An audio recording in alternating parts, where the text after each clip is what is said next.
I'm like 3 beers deep, by the way. Hell yeah. Dude, them blue moons kick. Those blue moons. I had 2 blue moons. I'm on a Mike's now. So I got sick of the taste of blue moon. I can't go through 6 of those if I'm not with like somebody. I need somebody to make sure I'm safe. Is this a Hoss drunk stream? I'm not drunk at all. Yeah. I'm not feeling them at all. He said yet. What the fuck? They changed. Hold on. They changed their picture to this on Instagram. The Call My Mom podcast. Beetlejuice. Look at Beetlejuice. Yeah. Beetlejuice. He hilarious. He said. The last 3 episodes of Heat Check are coming into audio soon, guys. I've just been a lazy fuck lately. Also, I'm back on team fuck these bitches. Oh my god. I don't fuck with none of you.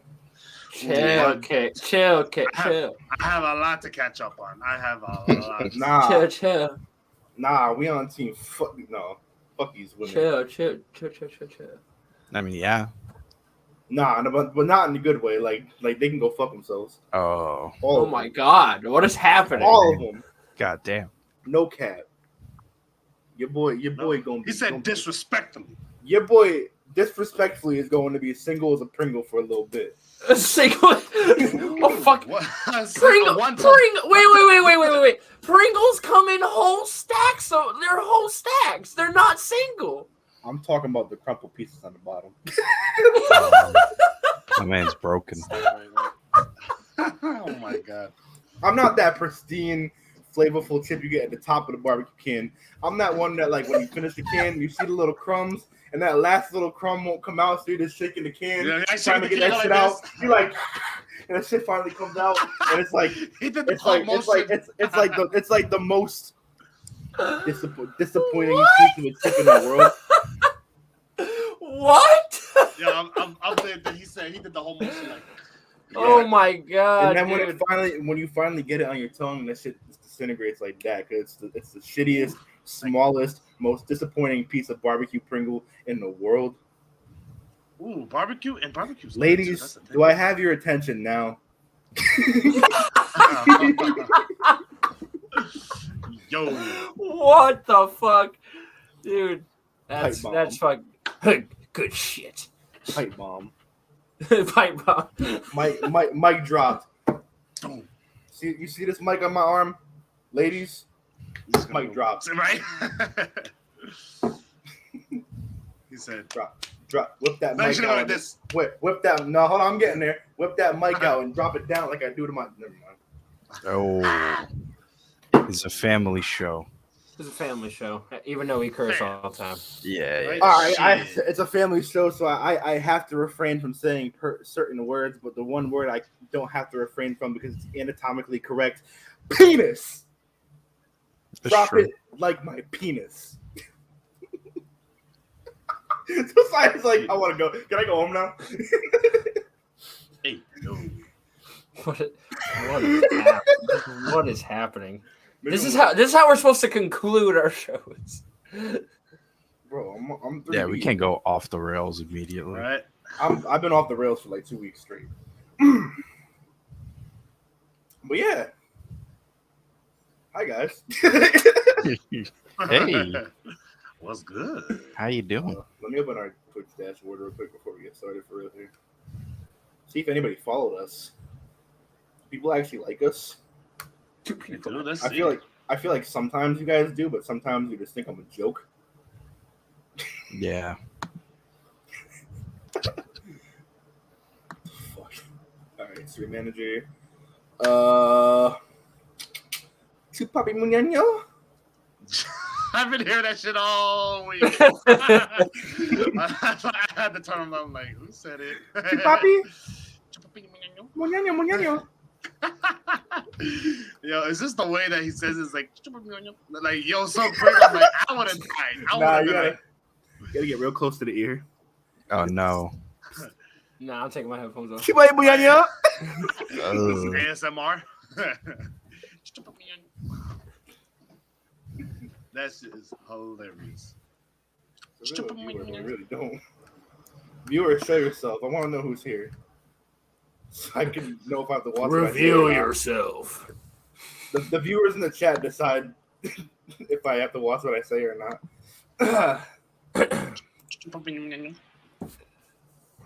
Reveal. Get over here. Your ass is grass. Start cutting a fucking like a big Hoss promo. Fucking who was like Ryback? Oh no, who's it? Me more. Who's it dude that like growled and snorted while he was The pit bull down the street. yeah, that too. My dog's asleep. Leave him alone. You're not trying to get a promo. Hey, dude. The dog getting a promo. Yeah, woof woof woof. Yeah, we're already off the rails, guys. It's not gonna. This show's not gonna happen today, guys. I'm sorry. If we ever become After dark. hold on, so if we ever become like popular enough to like we'll be doing like IRL videos and shit. Let me put my beer down. We should do like an impractical. Don't call that Mike's thing. Hard a beer. Yeah. Don't All just. right, this Don't call that Mike's Hard lemonade a beer. He is. Juice. He's That's a drinking that. juice. He's drinking that Snow Bunny Killer, calling it a beer. Hey, but when it snows, it snows. Yeah, when it snows, it snows. They can come snow over my lane. I mean, I'm not saying I won't drink a Mike's Hard Yeah, lemonade, it's almost Oh, I mean, winter. Right. but don't call it a beer. Senshi gets you. Anyway, what I was saying is, one of these days we should do like an Impractical Joker style like video, and like where like three of us is telling one person to do something in public and they had to do it. I want to tell one of y'all to go. I'm gonna tell one of y'all to go up to somebody to start barking like a dog. like the miss. Or you just be like DMX, like, hey, yo, my dog. Hey, what up?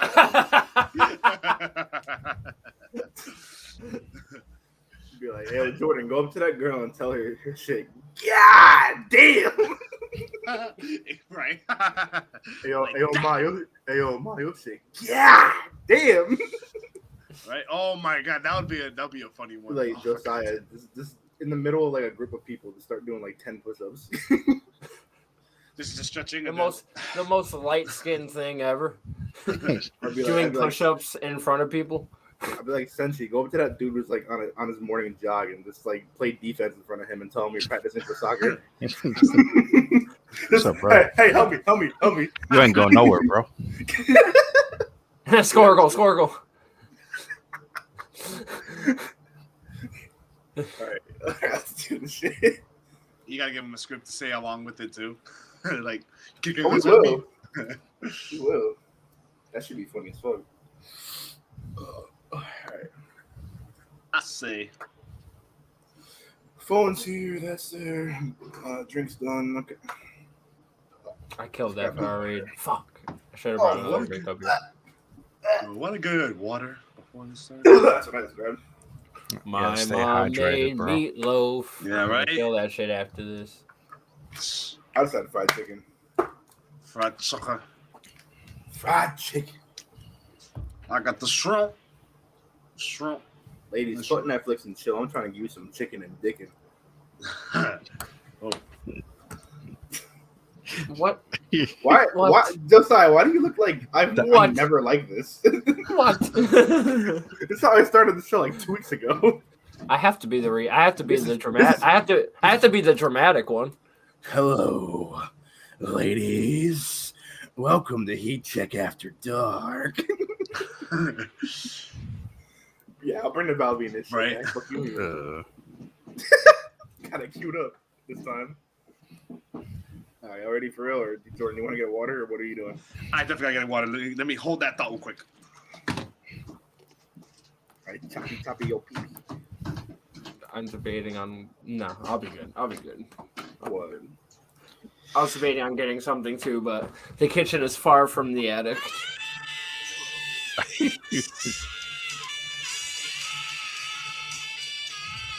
This song's a banger, low key.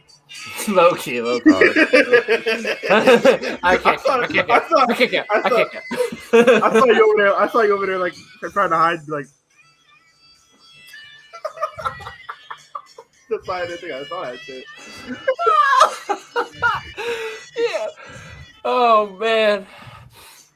Nah, Loki does slap though. Loki. Time for Valvina's Rumble the Boss. Big Jim was fucking after you made that. Alright, I got you. Hold on. You got top 7 Valvina's quotes to kick off the show today. And now. Number 7. Oh, sorry, let's start with top 5. Number 5. The Big Valboski is kind of like a pool. Just jump right in and get wet. Hell yeah. Number 4. The Big Valboski is a lot like Hakeem Olajuwon. Either he's taking the hook shot from the outside or driving down the lane on the inside. He always scores. Okay. The Rockets fan. Number 3. This leg will be known as Christmas, and this leg will be known as New Year's Eve. Ladies, why don't you all come visit the Big Valboski between the holidays? Number 2. You know something? The Big Valboski is a lot like a Rubik's Cube. The more you play with it, the harder it gets. Nice one, Val. And number 1. You know, the Big Valboski is a lot like concrete mix, you know? You just get it a little wet, take a step back, and watch it get rock hard. Hello, ladies. All right, I can't do that voice anymore. I'm over it. Welcome to the Heat Check. That hurt. You are welcome. Welcome to the Heat Check. Welcome.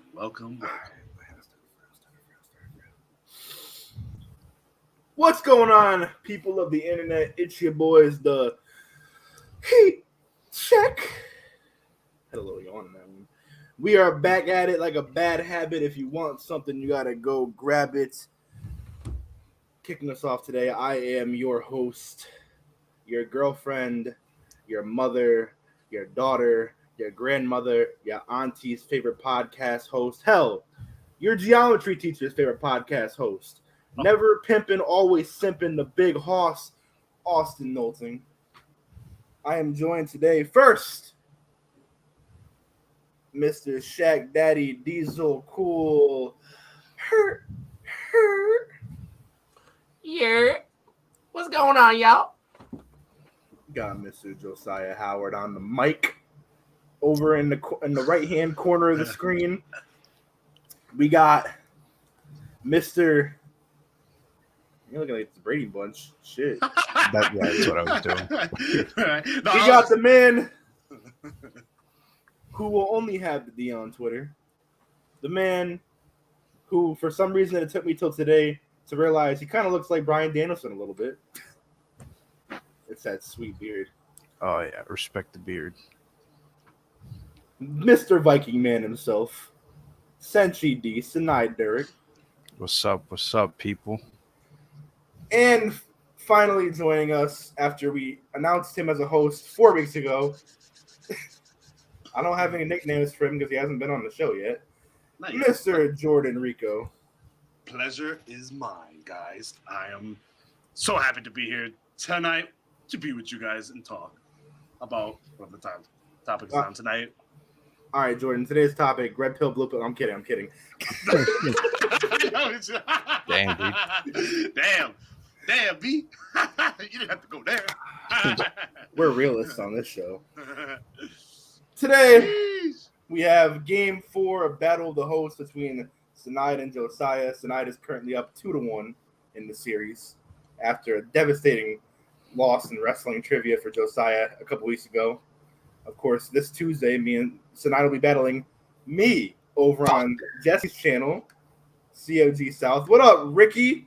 Hey, if y'all ain't following him already, go follow Rick Train. You said that shit with your chest. He said, "What's up, Ricky?" Yeah, my boy Ricky. You said that shit. My boy That shit Ricky. right up. Hey, Said yo. that shit right up here. Hey, yo, Fire Squad.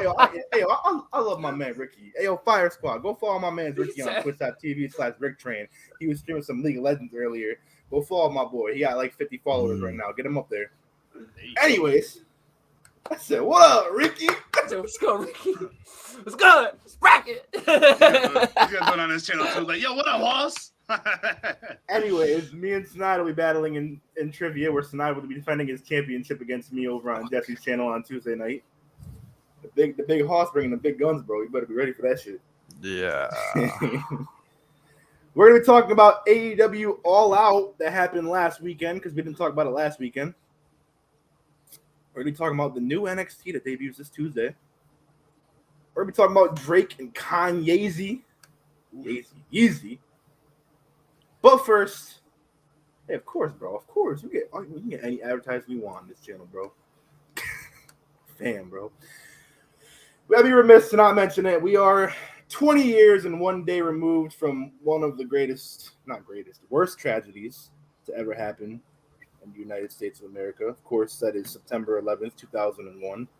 We have to mention it, give a brief moment of silence for those who lost their lives, those who lost their family members during that tragic event. I was talking about this with some coworkers, and we were kind of like, it's crazy to think that this shit was 20 years ago. And we were all youngins, but for me at least, I don't know about you guys, I kind of remember exactly where I was when I kind of saw it going down. Could you guys say the same? I think I do. I'd have to ask my mom to confirm, but I think I do. I remember where I was. I was 3, so not really. Well, I only remember mine because I came home from preschool because I was 4, I think, at the time. Maybe 3, about to turn 4. But we were getting my sister was said to be born a month later, October 11th. And I got home. My dad was up in her room painting the room and everything. And I saw on TV, obviously at 3 years old, I didn't know what was going on. But I saw the things on TV, and my dad explained to me, like, the consequences of what was going on. And, of course, I mean, you didn't really learn about it until, like, elementary school. But it's one of those things that even at a young age like that, you can kind of remember where you were for the most part. Or at least remember, like portions of what was going on at the time. But have to mention it, of course, 20-year anniversary yesterday of it. Give a brief moment of silence for those who lost their lives. Now, on to a more less somber note, I guess. Let's talk about, I don't want to disclude Jordan right away from the conversation, so we'll talk about Drake and Kanye West first. Yay. So we already talked last week about our thoughts on Certified Lover Boy. I don't know if Josiah's opinion on it has changed at all. Mine's not changed too much, but Jordan, I want to hear your thoughts first. What did you think of Certified Lover Boy? So right off the bat, I heard Donda first. For me, Donda, oh my God, production, lyrics, the meaning behind the album was beyond anything. And mind you, I love Kanye. Now, Certified Lover Boy, compared to all of Drake's albums, down to like the cover, production, hits wise, I'll have to, if I had to get it off of like a 9, like a 10 scale,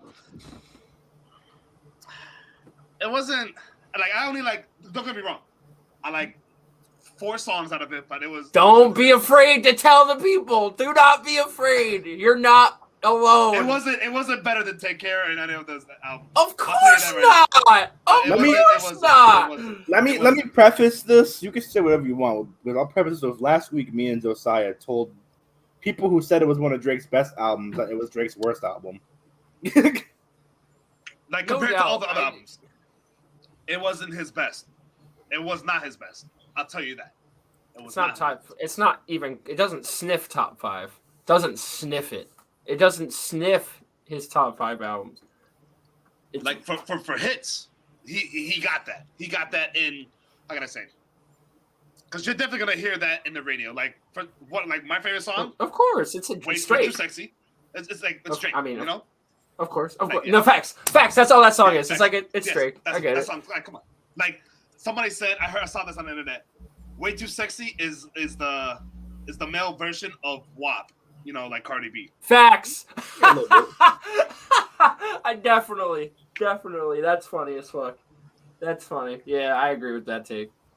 And there was like 3 songs that I've been heard, like TSU. I've been hearing that for 2.5 years. I heard that without the intro, and it's better without the intro. Yeah, yo, so much better without the intro. I'm like, honestly, I skip it. All my girls. I skip it. San Antonio. TSU, baby. TSU, and I'm like, okay, now I can hear the I don't, and I also. You can go first. My opinion changed a little bit. I Mine still too. think it's a very mid album, but I am now saying it's better than Scorpion. You're saying it's better than Scorpion? Now I am. Last week I said it was his worst album, but now I'm saying it's better than Scorpion. Well, I'm not too sure about that still. I'm gonna have to. That's my sure about opinion. that. Well, yeah. It's my opinion, but I've been enjoying the album more that I listen to it. There's songs that I didn't like before that I like now, like Fucking Fans I like. I didn't like that before. I still hate Knife Talk. I think that's a shit song. I mean, I think Remorse is worst outro. Remorse is worst outro, but he usually comes with it on the outro. Yeah. It just doesn't hit for me. in combat to that, Champagne Poetry is probably tied for his best intro. Yes. I think really like I think Poppy Tuscan Song. Leather's better, but that's a good intro. I like Poppy's Home. Girls Want Girls is one of my favorite songs besides the lesbian line. When I heard that, I was like, bro, like I use that line. Like, So- of course so it's gonna good. So good that I recorded a TikTok that I'm probably posting tomorrow or Tuesday, where it was like, it was like when the homies ask you to go out for the 4th time this week, and it was that I don't know, I might come, I might go, I don't know. He just knows he's so memeable too. Like Yeah. he's genius with that. Fair Trade's my favorite song on the album. I like the Travis Scott. Travis's part. I think Yeah. I'm in the mix of people who actually like In Too Deep. Pipe Down, Grow on Me. I still don't really like. No Friends in Industry's all right. 7 A.M. on Brittle Path is okay. It's I think okay. any song that has it doesn't meet the criteria of the AM PM songs from Drake. Yeah, right. Race My Mind I liked for the very first time today when I was listening to it. I think You Only Live Twice is a letdown considering who's on it. Agreed. And yeah, I think the song with Kid Cudi is carried by Cudi. I think Certified Lover Boy has the same pattern as Scorpion, except I like more songs on the second half of Scorpion than I like on the second half of Certified Lover Boy. I think both albums, the first 7 songs fucking come with it. Cut. Yes, and I totally. And then they both fall off, but I think Scorpion comes back up and down more than Certified Lover Boy does. So I think that's my gap in the 2 albums for me. I think all his projects are good at least. We're not saying it's a bad project. I'm a nitpicker when it comes to Drake. I am the resident Drake lover in this show. And like even I'm sitting back saying like this is not his best work. It's just not. I've listened to his songs over and over, back and forth, all the time. This is not his best work. I've listened to enough Drake to tell you that's not his best work. I think my problem. Oh, go ahead. So can we also talk about the album cover itself? It could have been. The concept's hilarious to me. Grade A I- meme content. Yeah, yes, meme. Don't get me wrong. It's funny, but and it could have been like more better. Because think about it, I could have done that and be like, okay, boom, here's an album cover. But My thing is like I don't really like play the album covers anymore because like everything's digital now, so it's not like more people are gonna be owning a physical copy of the album, a physical copy of the record like people used to. So I think I'm more okay with the album cover just because I don't care. I love the album cover personally. I think it's hilarious that the album's 9 months late and he has a bunch of pregnant girls. Yeah, on it. I think that's funny. He said that the album cover was because of that, and then he did the pregnant woman because it was dropping on Labor Day weekend. I didn't think of that part. I honestly didn't think that part. Yeah, that's how that was. But in my opinion, I felt like. Ooh, the question of the day, Natalie. The question of the day. We're gonna be getting there in one moment. We will be getting there very soon. But I felt like Certified Lover Boy was gonna be a lot more, because everybody has been hyping it up. So that's why I said what I said with Certified Lover Boy. Now, real quick, I'm gonna cut you off for 2 seconds. Yeah. I was gonna retort something Josiah said before I forget it here. My thing, because you said like the first 7 songs or so on both Scorpion and CLB like come hard at you. My problem with both albums, I think, is that it's just the second half of both albums. Drake sounds like he's just doing the same Drake we've always known. And it's boring. Facts. 100%. 100%. Yeah. And the one thing you could say about Kanye, you could fucking hate on Kanye all the fuck you want. Dude, you could hate what he does outside of music. Take that out. Yes. His first 4 projects are masterpieces. All 4. 1, 2, 3, 4 out the gate. Which we'll also be getting to in a moment. So I'm just saying, like, and then fast forward.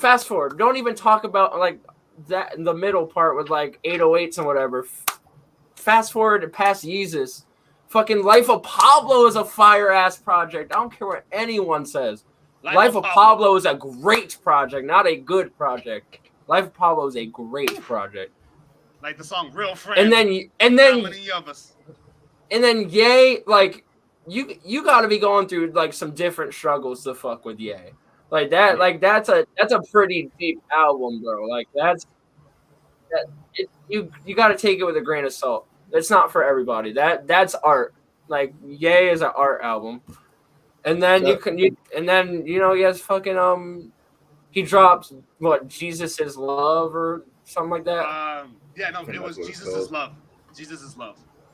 But like again, the gospel thing, if you like, I like that gospel flavor. I don't like it when it's all gospel. So like, I liked like 4 tracks on that album.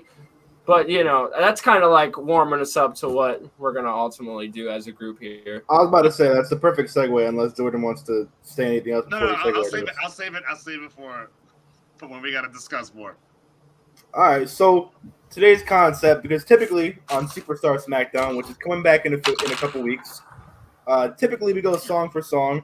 So today it's a little spinoff. We're calling this Megastar SmackDown, where we're going to be looking at every album, just album releases, no mixtapes, every major album release that's on Spotify, Apple Podcasts, or not Apple Podcasts, Apple Music, whatever. We're going through. We're each going to give them a grade 1 out of 10. We're going to give the kind of average grade out of all of us, and it's going to be kind of a ranking system for that. So I guess since we were already talking about it, we'll start with Kanye West. I'm Kanye West.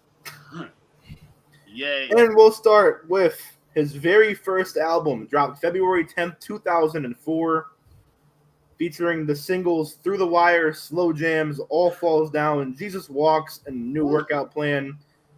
This is The College Dropout.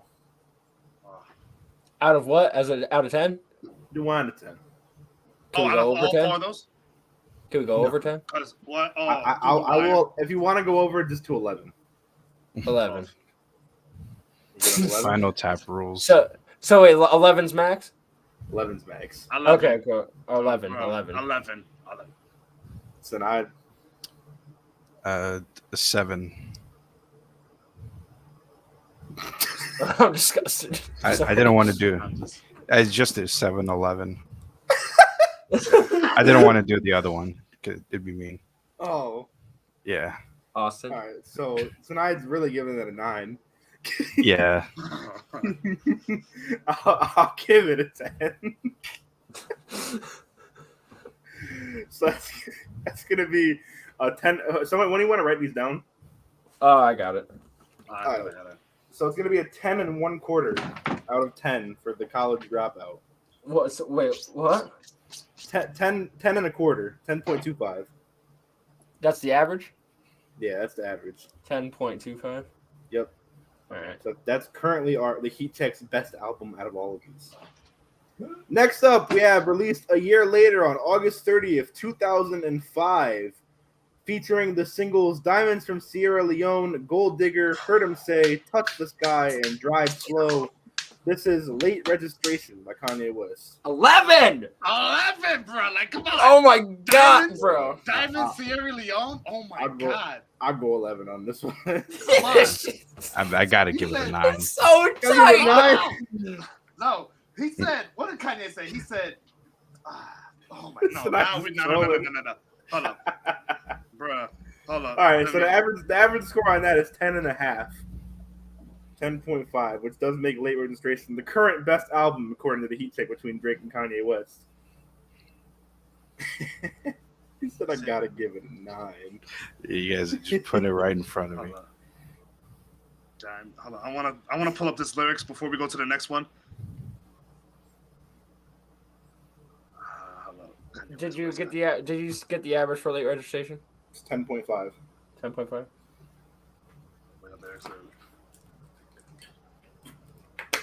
Diamonds Not Forever. That song's tough. Great lyrics. Bruh. Especially Hold on, he said. Oh my god, Diamonds. No, wait, no, I'm missing it. I have the lyrics right here. I'm just gotta find it. Oh my god. We're alive, pal. He said, I'll come back.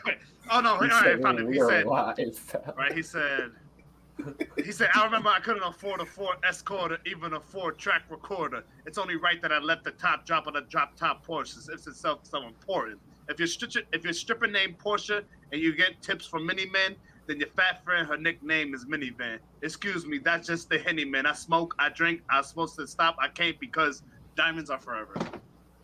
Great live performance of Diamonds from Sierra Leone by our own Jordan Rico. Give it a round of applause, ladies and gentlemen. I love that song. Bro, I put that on repeat. All right, up next. Released September 11th, 2007. That's anniversary yesterday of this album. Featuring guest appearances by Dwell, T-Pain, Lil Wayne, Mos Def, DJ Premier, and Chris Martin of Coldplay. And the singles Can't Tell Me Nothing, Stronger, Good Life, Flashing Lights, and Homecoming. This is Kanye West's Graduation. 11. I'm giving it a 10. These are fire albums. So, what'd you give it? I said 10. 10. All right. Average score for that one is also 10.5. So we have a tie. Oof. Up next, released a year later on November 24th, 2008, featuring guest appearances by Kid Cudi, Young Jeezy, Mr. Hudson, and Lil Wayne, and the singles Love Lockdown, Heartless, Amazing, and Paranoid. This is 808s and Heartbreak, a.k.a. my favorite Kanye album. 10. We have to I'm say giving 10 this one 11. I was also going to give it the 11. All right. So that Damn. gives it an average score of 10.5. While putting it in a 3-way tie for the Heat Check's favorite album. Next up, 10.5? 10.5. Yeah, 10.5. Okay. Next up, released November 22nd, 2010, featuring the singles Power, Runaway, Monster, and All of the Lights.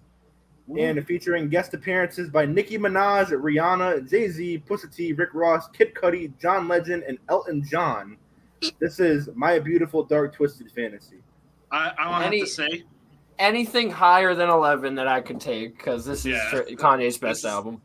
Yes, this is where it all. This is just where it all culminates. Everything just in this, like, Runaway. 11 to the 10th power. All right. So 11. 9. I'm going 11, so that's going to give it a 10.5. Next up, released August 8th, 2011, featuring guest appearances by Frank Ocean, The Dream, Beyonce, Mr. Hudson, Kid Cudi, and many, many rock artists, as well as Otis Redding, featuring the singles Ham, Otis, Liftoff, and Words in Paris, Why I Love You, Gotta Have It, and No Church in the Wild. This is Kanye and Jay-Z's Watch the Throne. Right? You said you picked two, right? Edward in Paris. Edward's in Paris. Edward's in Paris. I mean, Otis, 10. big. Oh, 10. No. 10. 10. Not quite. I Not like- quite my 11. Sinai. I like the song Otis. 8. There was another good lyric on that song too. All right, that's a 9.5. He said, All right. I don't think we're gonna break that 10.5 tie. We're gonna have to figure something out. Wait, We'll Lex figure it out. Luger we produced might have to it? rank it. We might have to rank those out of 20. We'll go through those again at the end after we get through every album from Kanye and Drake here. We're almost done with Kanye's discography. Lex Oh, Luger was on this album? What? It says Lex Luger was on this album. On what? Watch the Throne? Yeah. Where does it say that? In the Wikipedia. Where on Wikipedia? I'm Wait, there right Lex- now. Wait, he produced it. Is it? Where is it? In personnel? Lex Luthor? Watch the Throne, like right, it says like, you know, or it says release recorded. He's listed as a producer. Producer. I don't know if there's Yeah, another wait. Luger. Wait, WWE wrestler Lex Luger. Oh no, it's not. No, it's not. It's Lexus Arnell Lewis, professionally known as Lex Luger, is Oh. an American record producer songwriter. His Oh, stage okay, name I is see. inspired by the famous Damn, WWE yo. and WWF wrestler Lex Luger. He is signed with 808 Mafia. That would have been so awesome. I was about to 808 say. Mafia. I'm not counting that album. Fuck that. Up next, released on June 18th, 2013, featuring guest vocals from Travis Scott, Daft Punk, Chief Keef, Kid Cudi, and Frank Ocean, featuring the singles Black Skinhead and Bound 2. This is Yeezus. What were the songs? 9. Yeah, 9. I'll give it an 8. I was gonna give it a 10. Really? You like Yeezus? Yeah, it's got good songs. Let me guess. Is your favorite song Bound 2? No, Blood on the Leaves. Oh, yeah, that's a good song. Oh, yeah, That's a good facts. song. That's a pretty good choice, actually. Big Yeah, facts. that's a good song. That's why I was like, Bonds. I know this album. Then, The average score for that is a 9. Up next, released on February 14th, 2016, featuring guest vocals from Chance the Rapper, Kid Cudi, Designer, Rihanna, The Weeknd, Ty Dolla $ign, Post Malone, Kendrick Lamar, Sia, Vic Mensa, Chris Brown, and Young Thug, and featuring the singles Famous, Father Stretch My Hands, and Fade. This is The Life of Pablo. 11. 9. There were some good songs. There was really good songs in there. Real Friends. 10. How many others? How There's a many couple. jealous? There's a couple skippables on the album, but it's a great project. I love it so much. 10, but not quite my 11. I'll give it a 10 too. Okay, average score on that is a 10. I think it's tonight is following along on Wikipedia with me. Yes. Average is a 10. Well, I'm just looking Yeah, at the albums average and is it's a like, 10. oh, I know this song. Yeah. Up next, released on June 1st, 2018, featuring guest vocals from Party Next Door, Ty Dolla $ign, Kid Cudi, Charlie Wilson, Jeremiah, and 070 Shake, featuring the singles Yikes and All Mine. This is Yay. 8. 7. 8. 8. Yeah, That's I easy. don't recognize any of these songs. 5. Was it the album where it's like it says Ghost Town or something? No, not Ghost Town. No, that's Like those It's like a songs- mountain. It's like a mountain. Mountain. Yeah, it's like a that's mountain. Yeah, that's the one. Yeah. All right, well, average score for that is a 7. Up next, released on June 8th, 2018, featuring no guest vocals and no singles, but it does. I will list a few of the notable songs here, such as Fourth Dimension, Reborn, and the album cover song or the album title song. This is Kanye and Kid Cudi's "Kids See Ghosts." Oh, 7. I give it a 7 too. I give it an 8 because that's when he introduced the Sunday choir, the Sunday service. I'll give it a good 8. I'll give it a 7. I don't really fancy this. All right, average score is 7.25. Up next, released on October 25th, 2019, featuring guest vocals from Clips, Ty Dolla $ign, Kenny G, Fred Hammond, Ant Clemens, and the Sunday Service Choir. And featuring the singles Follow God and Closed on Sunday, this is Jesus is King. I'll give it a 9. 9.5. Is that if that's a 9? No, I'll just say 9. I'll give it an 8. 6. All right, average score is an 8. And finally, for Kanye West, released on August 29th, 2021, featuring the single Hurricane, guest vocals Up the Asshole, We're just not even gonna list them all. and other songs such as Jail, and I'm trying to see what they're counting as singles, New Again, and Television. This is Donda. 10. 9. I'm a 11. 11. I'm also going to give it a 9. I thought you were about to say 11. I was like, whoa, it's 9. Like, I was about to say that does not. I was about to say that's not consistent with how you're ranking Kanye. No. Average score for Donda is a 9.75. Moving on to Mr. Drizzy Drake's albums. Mr. Aubrey Graham. Aubrey Graham. We all know Josiah is one of Drake's biggest Spotify fans. I think I was 0.1%. I think. Josiah, tell me how it feels to be in the top 0.1% of. I gotta see. I gotta figure out what it is. But like, man, I feel the light skin energy, dude. I don't know. Feel it in his music. I really connect to that dude. I don't know. Except I don't get nearly just nearly the amount of women that he gets. Yeah. Something about this young buck screams like he's gonna be something one day. But I wanna rap about my goddamn 30-seater and put fucking 10 motherfuckers in that goddamn plane. Motherfuckers. And I feel that in his fucking tunes, dude. I heard that right in your chest. All right. Drake's first released on February 13th, 2009, featuring guest vocals from Trey Songz, Lil Wayne, Lloyd, Like Lee, Santa Gold, and Omarion, and featuring the singles Omarion, sorry, I don't know why I said it like that. Featuring the two singles Best I Ever Had and Successful. This is So Far Gone.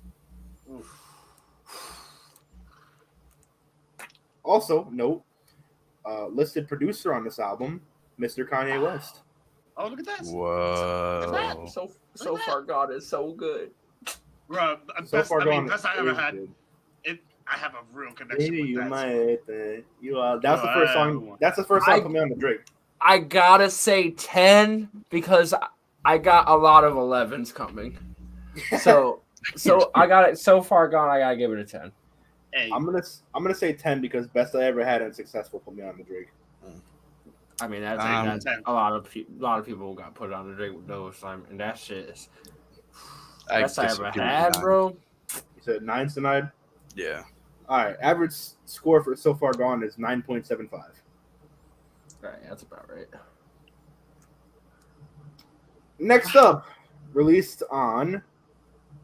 Oh wait, no, we're considering this the same thing. Never mind. I forgot So Far Gone had 2 releases, both with like different songs on them. Oh yeah. There's one with a way longer soundtrack. Yeah, there's the mixtape version, which is this. There's not like a lot of songs. There's like your album version that was released on Spotify with more songs. Yeah. Which included the single I'm Going In. Up next, released on June 15th, 2010, featuring contributions from Alicia Keys, Timbaland, Swizz Beatz, Nicki Minaj, Lil Wayne, The Dream, and again listed as a producer and feature on this, Kanye West. Featuring the singles Over, Find Your Love, Miss Me, and Fancy. This is Drake's Thank Me Later. Oh! 10. Fuck! 10. That's a 10 for me. Yeah, 10. You just listed like 5 of the songs. You were just like, oh, damn. There's still songs you didn't say.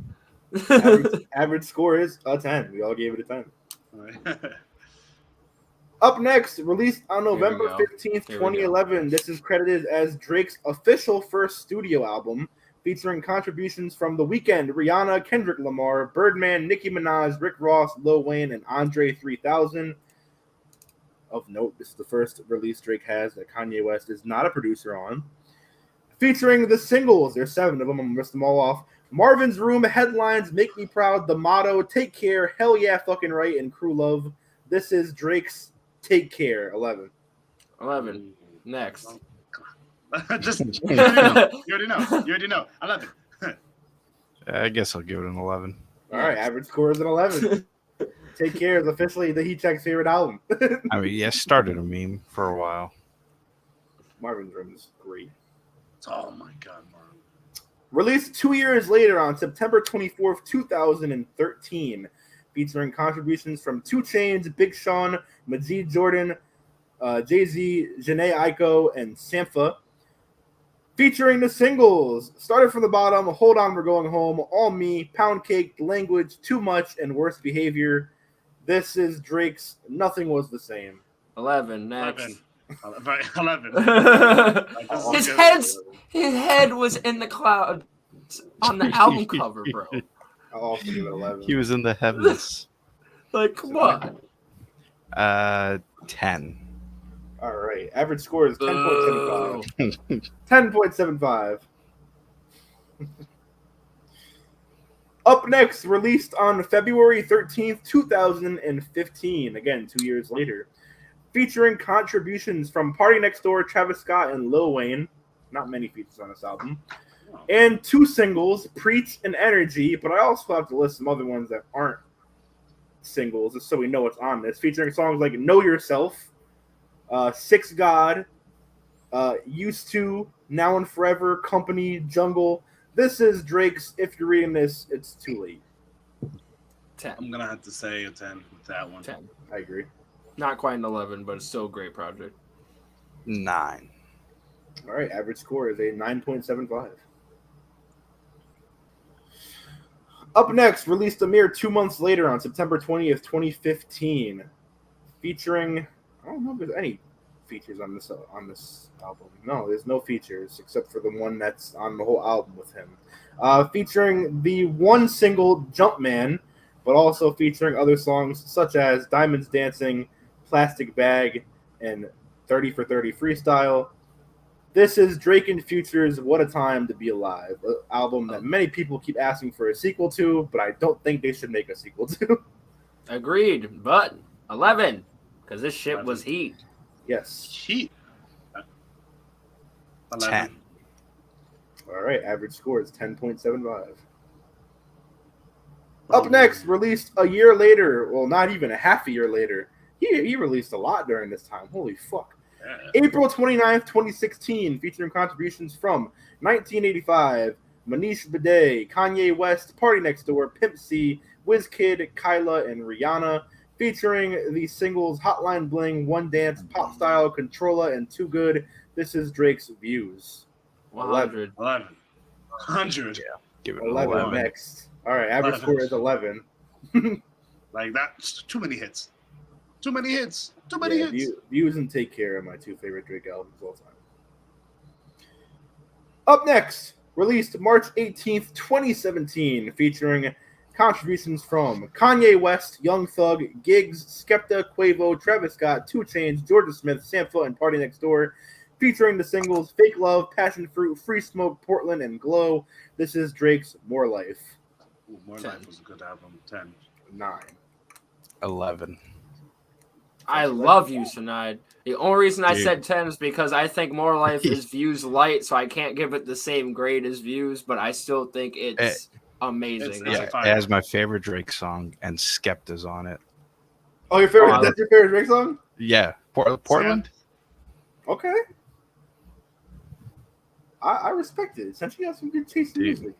Undertaker with the tattoos. All right, average score from us is a 10.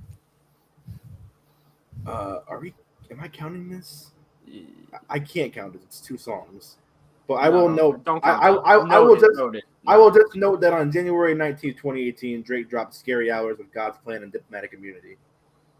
Next, released on June 29th, 2018, featuring guest appearances from Jay-Z, Ty Dolla $ign, and Michael Jackson, featuring the singles God's Plan, Nice for What, I'm Upset, Don't Matter to Me, In My Feelings, Nonstop, and Mob Ties. This is Scorpion. 9. I'm going to say 10. 10 for that one. I'm going 9. All right, average score is a 9.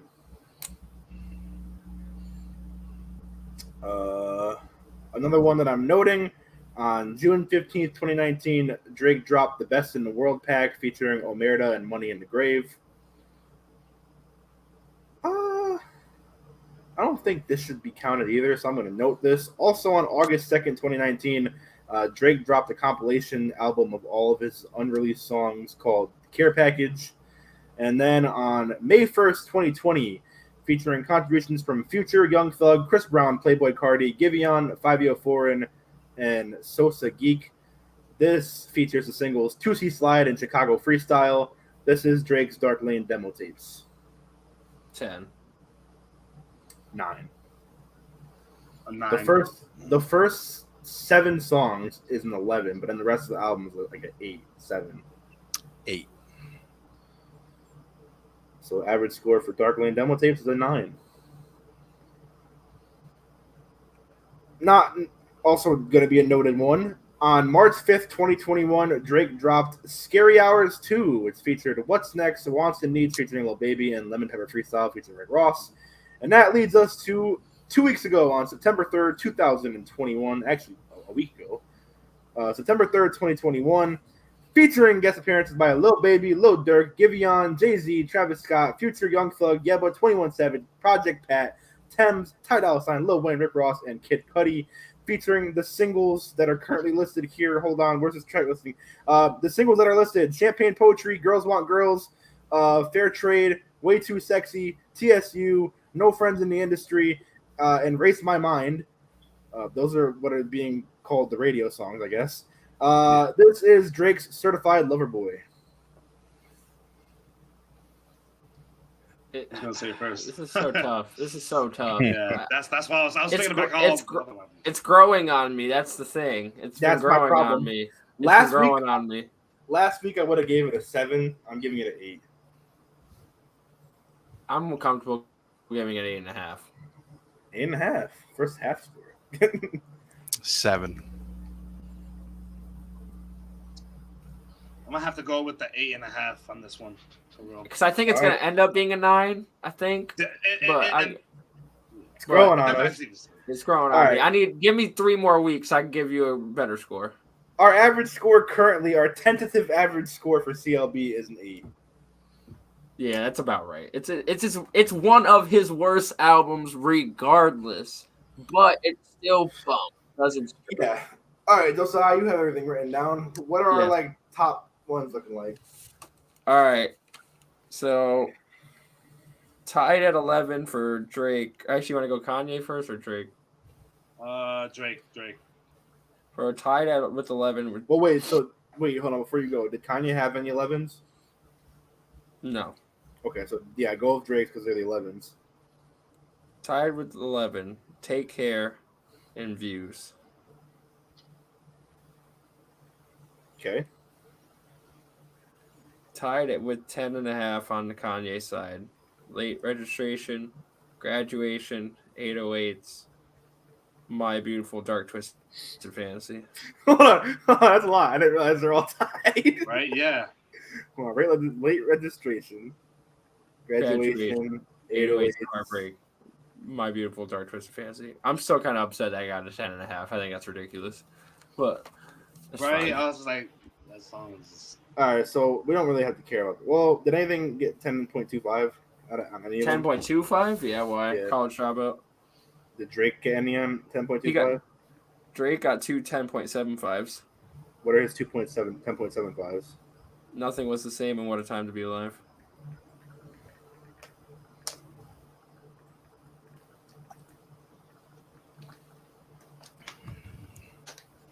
And any 10s on either side? We'll stop there.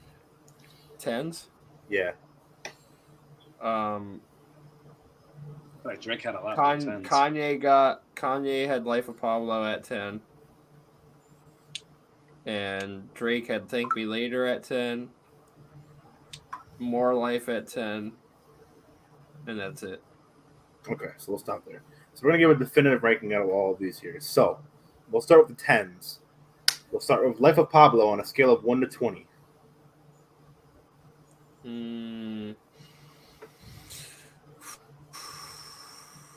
For grading it out of 20. Oh, wait, we're doing it out of 20? Yeah. 16. I'm going 15. I was gonna say 15 too. 15 for me.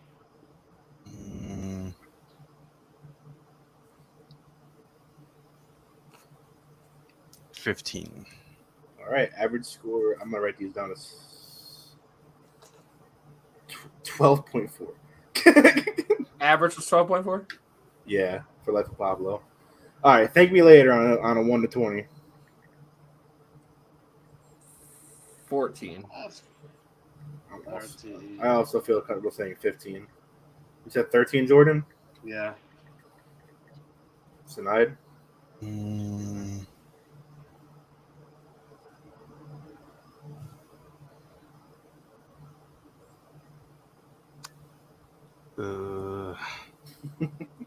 'This one's another 15. 15? Okay. So 10.75 is the average for that.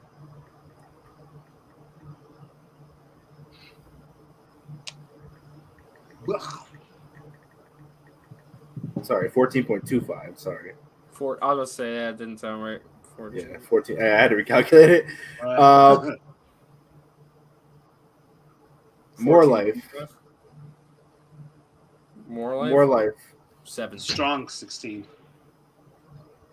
I'll give it 16. 20. I love it. All right, average score is 17.25 on that. I love it, Sinide. Yes. Thank College- you, sir. 725? No, okay. Yeah, 17.25. We don't need to do that. Late registration. What was that one again? Late registration? Kanye's first album. 20. Oh, okay. 20, come on, what? I'm going 19. 18. Okay, so 19.25 is the average for that. 1925? Yep. Graduation. 20. 20. 20. All right, 40. You got I feel like we're going to have also a lot of 20s. Yeah, fuck. 808s and Heartbreak. 20. Yeah. Of course. 17. Jordan? I'm gonna say 19 for that one. Okay, average for that is 19.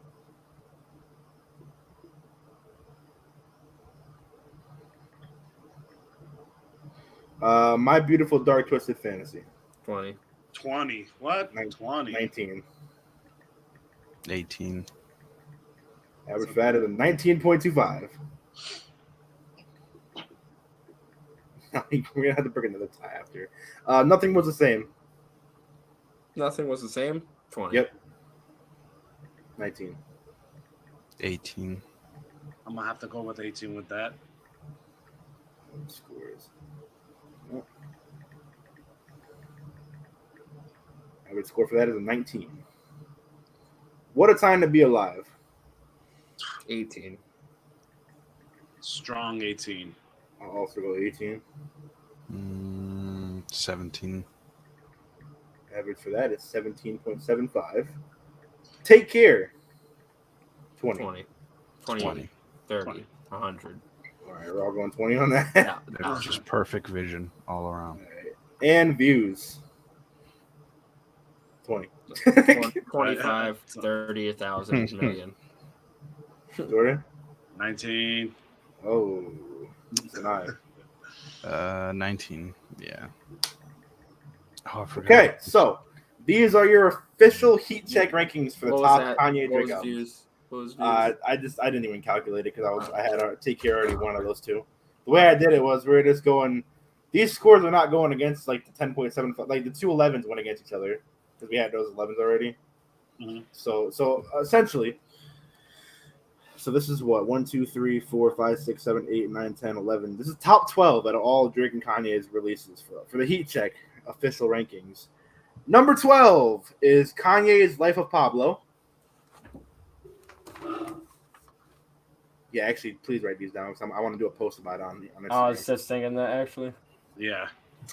Number 11, Thank Me Later from Drake.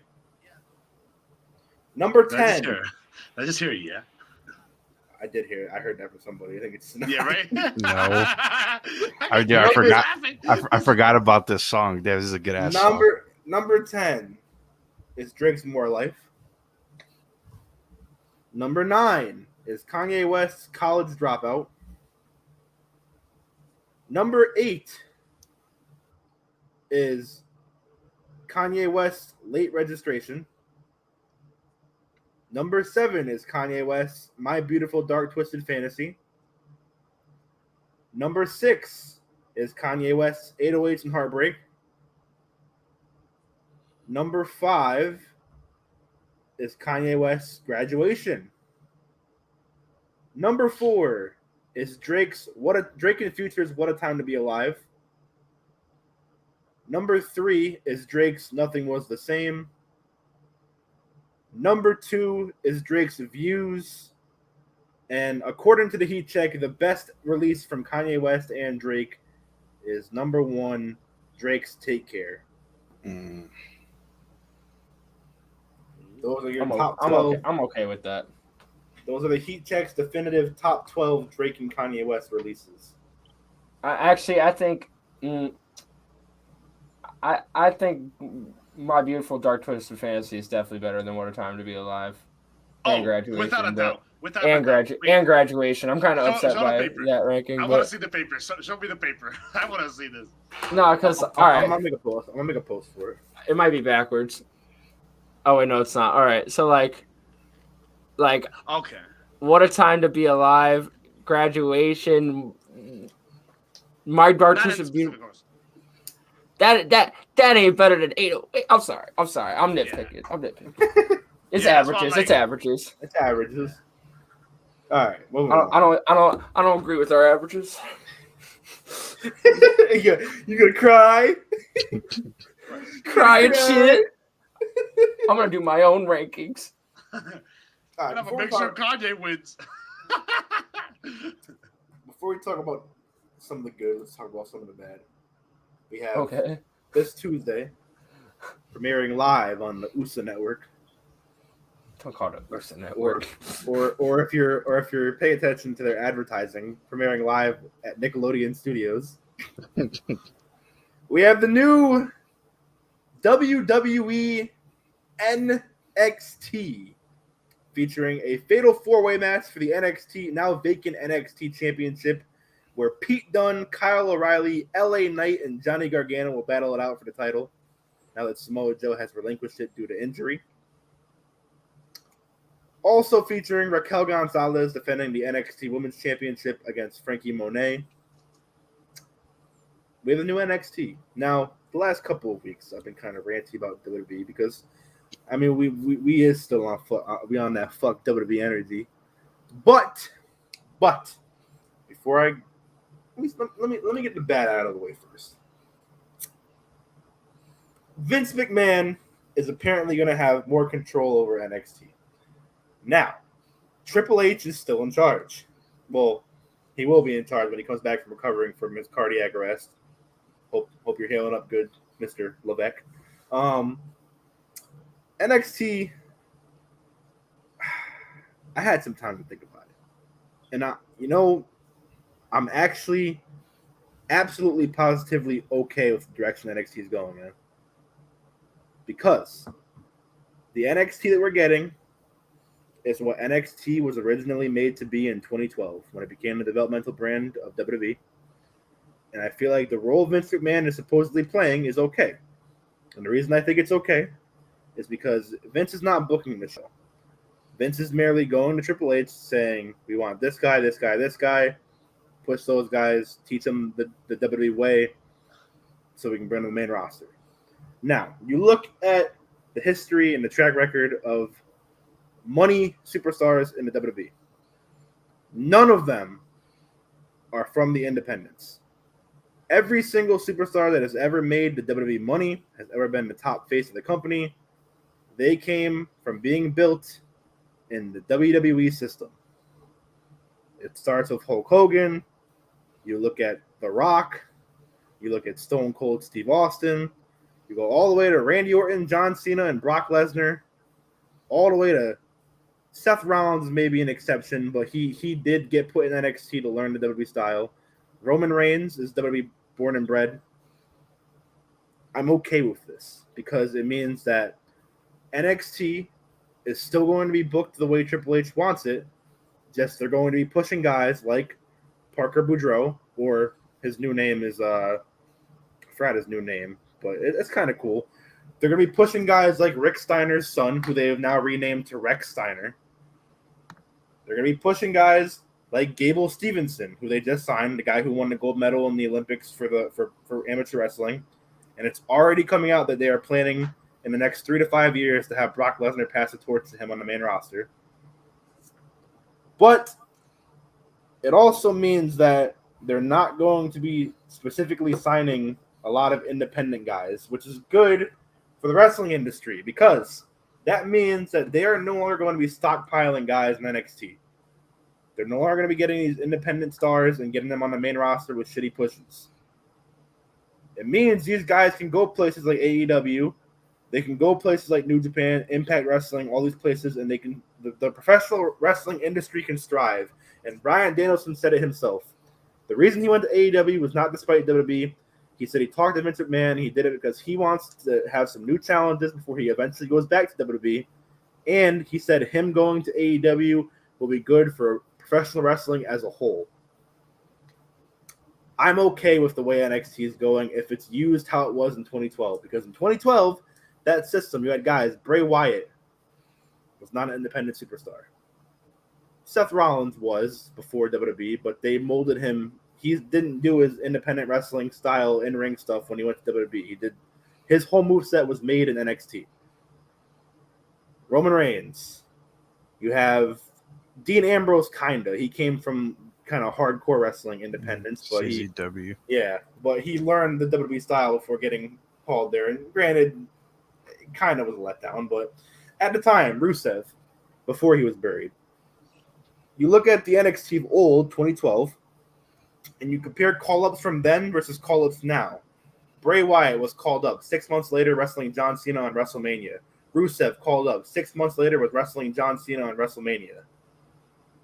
Versus now, Karrion Kross gets called up, loses to Jeff Hardy, and is wearing a Gimp mask. Guys like Keith Lee is called up and does nothing now. And the reason why is because they're not WWE born and bred guys. They weren't guys that Vince wanted pushed. They were guys that Triple H wanted pushed, and Triple H and Vince clashed heads on that. So if you have Vince give Triple H the mindset of who they actually want to use on the main roster, NXT now seems like it's actually necessary for the main roster, like it used to be. NXT used to be a necessity. It used to be fun to have a call-up, and now it's like, eh.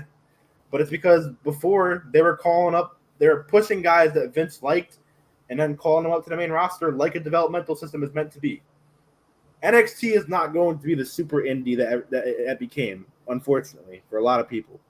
And people aren't going to like it at first, but it's like a professional sports team. There are going to be times you look at a dynasty, look at the Miami Heat, for instance. We had the big three. Probably best 4 years in Miami Heat history besides 2006. After that, everything crumbled. But every team, sports team, football, basketball, hockey, baseball, at some point they have to have a time to rebuild. And that's what NXT and WWE are doing right now. They're rebuilding because they realize the 5 years of wasted time on building superstars.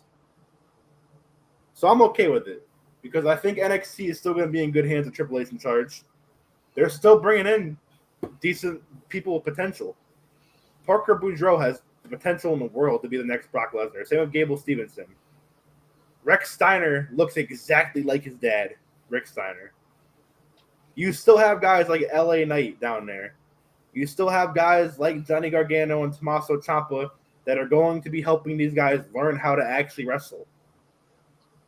I think we're going to be okay. And honestly, I think NXT not being a super indie anymore and not being the third brand anymore, I think that's the best thing that could have happened to WWE.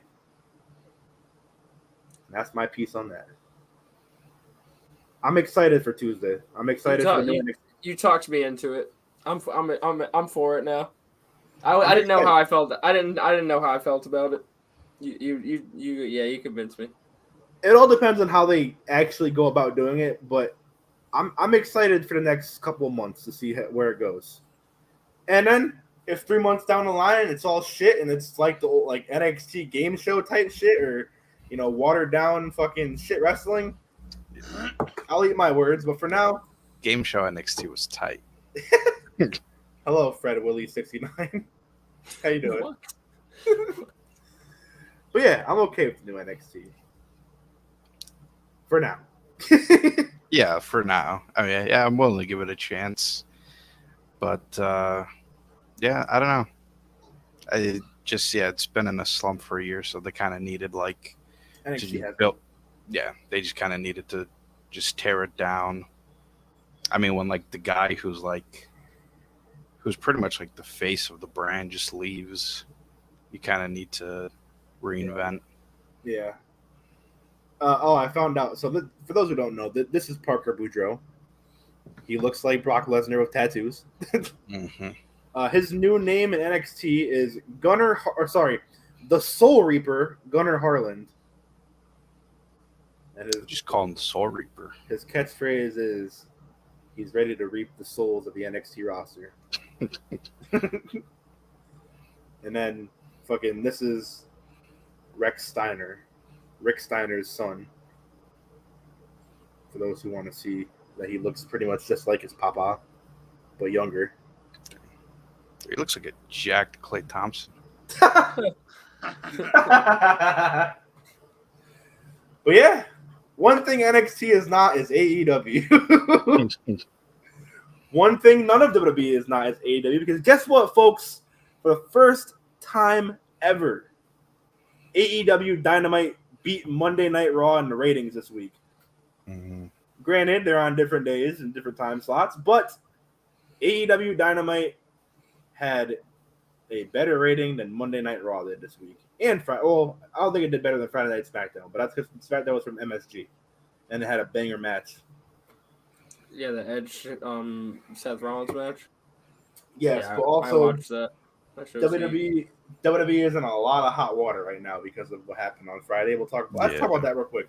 SmackDown was held from Madison Square Garden this week for Super SmackDown. On the show, we had various things such as Brock Lesnar, the big buff farmersman coming back with his ponytail and everything, and he's talking. Yeah. You know it's hype when Brock Lesnar starts to talk, and he goes, "Paul, I want a title match."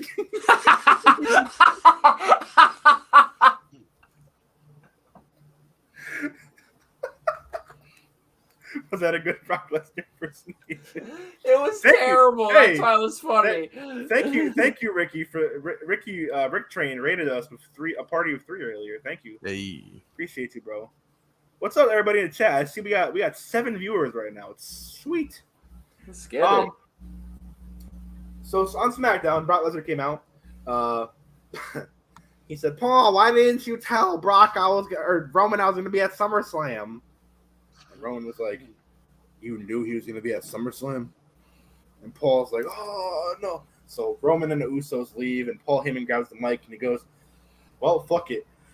Ladies and gentlemen, I am the advocate for the reigning, defending, conquering, undisputed champion of the world, Brock Lesnar." And the crowd did it along with him, the loudest it's ever been with them.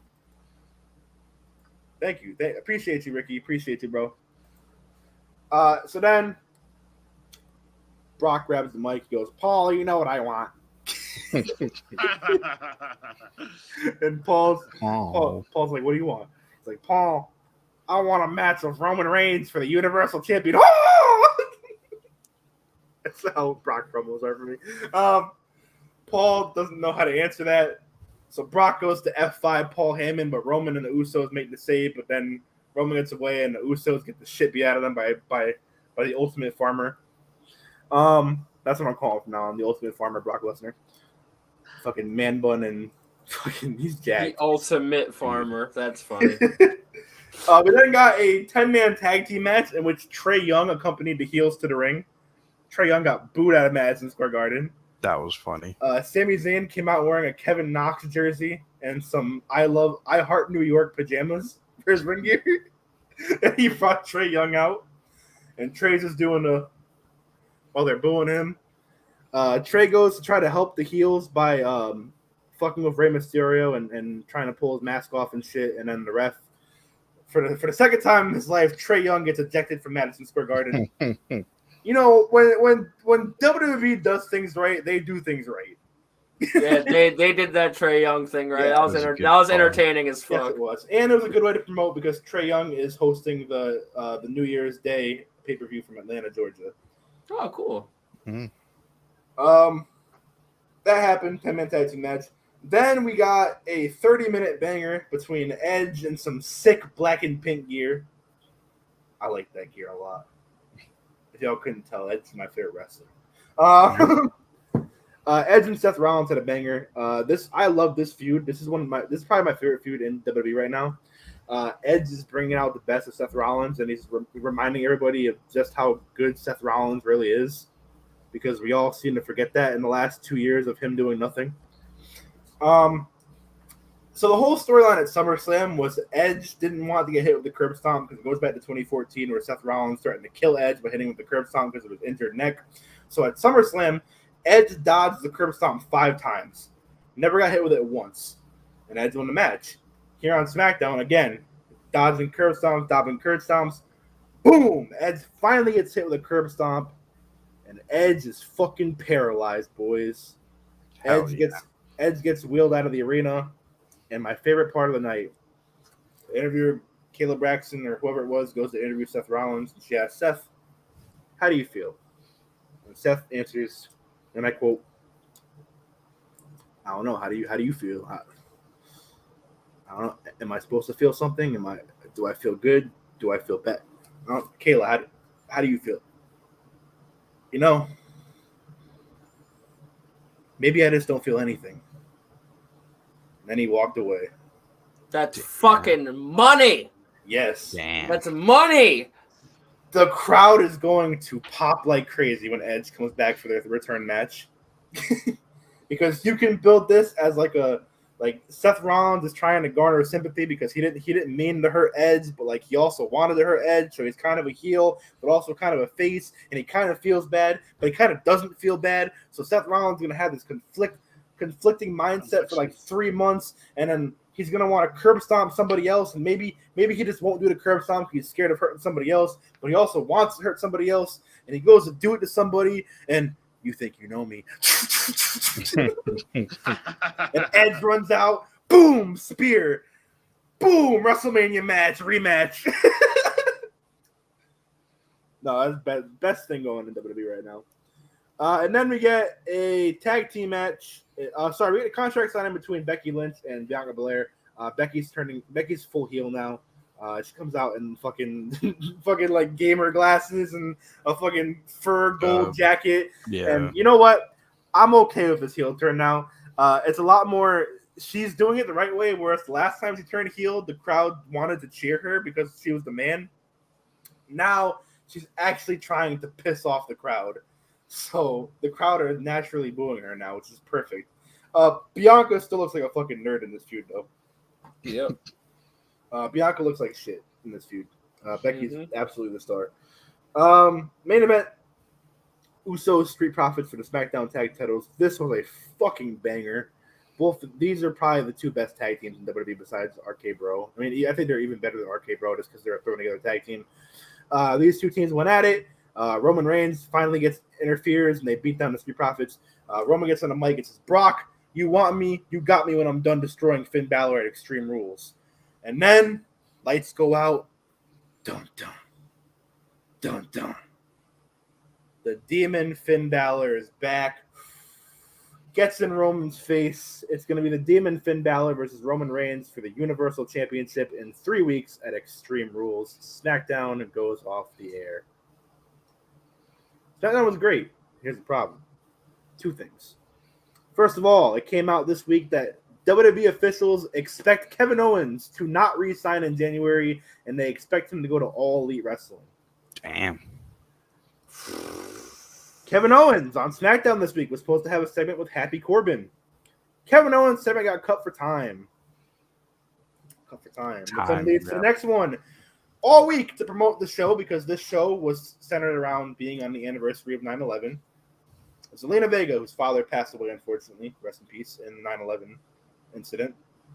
They used her as kind of like the promoting factor. She was going to events. She was speaking on the incident. She was promoting like awareness for it and supporting for it. And they were making it so like she was being hyped as like competing on the special night at SmackDown. She had special Itachi Uchiha Akatsuki themed gear from Naruto made for this night. It looked fucking dope. She even had a headband, a Naruto headband. Damn. But it had the slice through it like Itachi's, but it was that's dope. It was the WWE logo instead of the Leaf Village logo. It was fucking dope. She had it made. I want to know the person who told her that what I'm about to say next. I want to know what was going through their mind when they were told they had to tell her this, because Zelina Vega was the center point of the focus on this. They promoted her competing on the anniversary of her father's death. Zelina, Edge versus Seth Rollins went too long. Your match is getting cut. You're off the show tonight. Damn. All day, Zelina Vega was tweeting about how hyped she was to be competing, and she's going to do it tonight for her dad. And then she tweeted a picture of the gear, and the caption said, "Never mind." Damn. Turns out it was supposed to be a tag team match where Carmella and Zelina Vega defeated Toni Storm and I think I don't remember who was in the fucking match, but Zelina Vega's match got cut, and Zelina Vega has been treated like absolute shit since she came back. I don't see why you couldn't have just cut like 5 minutes off that 10-man tag, or just I get Edge and Seth are going to do what they're going to do. Cut like 5 minutes off the Usos Street Profits. Let the girl come out in her hometown on the anniversary of her father's death. They had to let that match go 30 minutes, so that shit was a banger. But the main event, you could cut. You don't need the Usos Street Profits to be 20 minutes long. You had a 2 hour. That's facts. You had a 2 hour show as a 2 hour show of 3 matches. You're telling me you couldn't have found a spot on that show for Zelina Vega to compete, or at least move the match to the dark match? They didn't even do that in the dark match. Instead, they had Charlotte Flair and Rhea Ripley compete in the dark match before the show. And then after the show, they had Baron Corbin versus the Demon Finn Balor, and John Cena and Rey Mysterio and Dominic versus Roman and the Usos. I get it's John Cena's last match before he leaves for a long time. You could have cut the Baron Corbin segment. For those who want to see it real quick, I'll show you Zelina Vega's Itachi gear real quick that she tweeted. Just because this shit is fucking sick. Where is it? There we go. So this is what it's based off of, for those unaware. Fuck, where'd it go?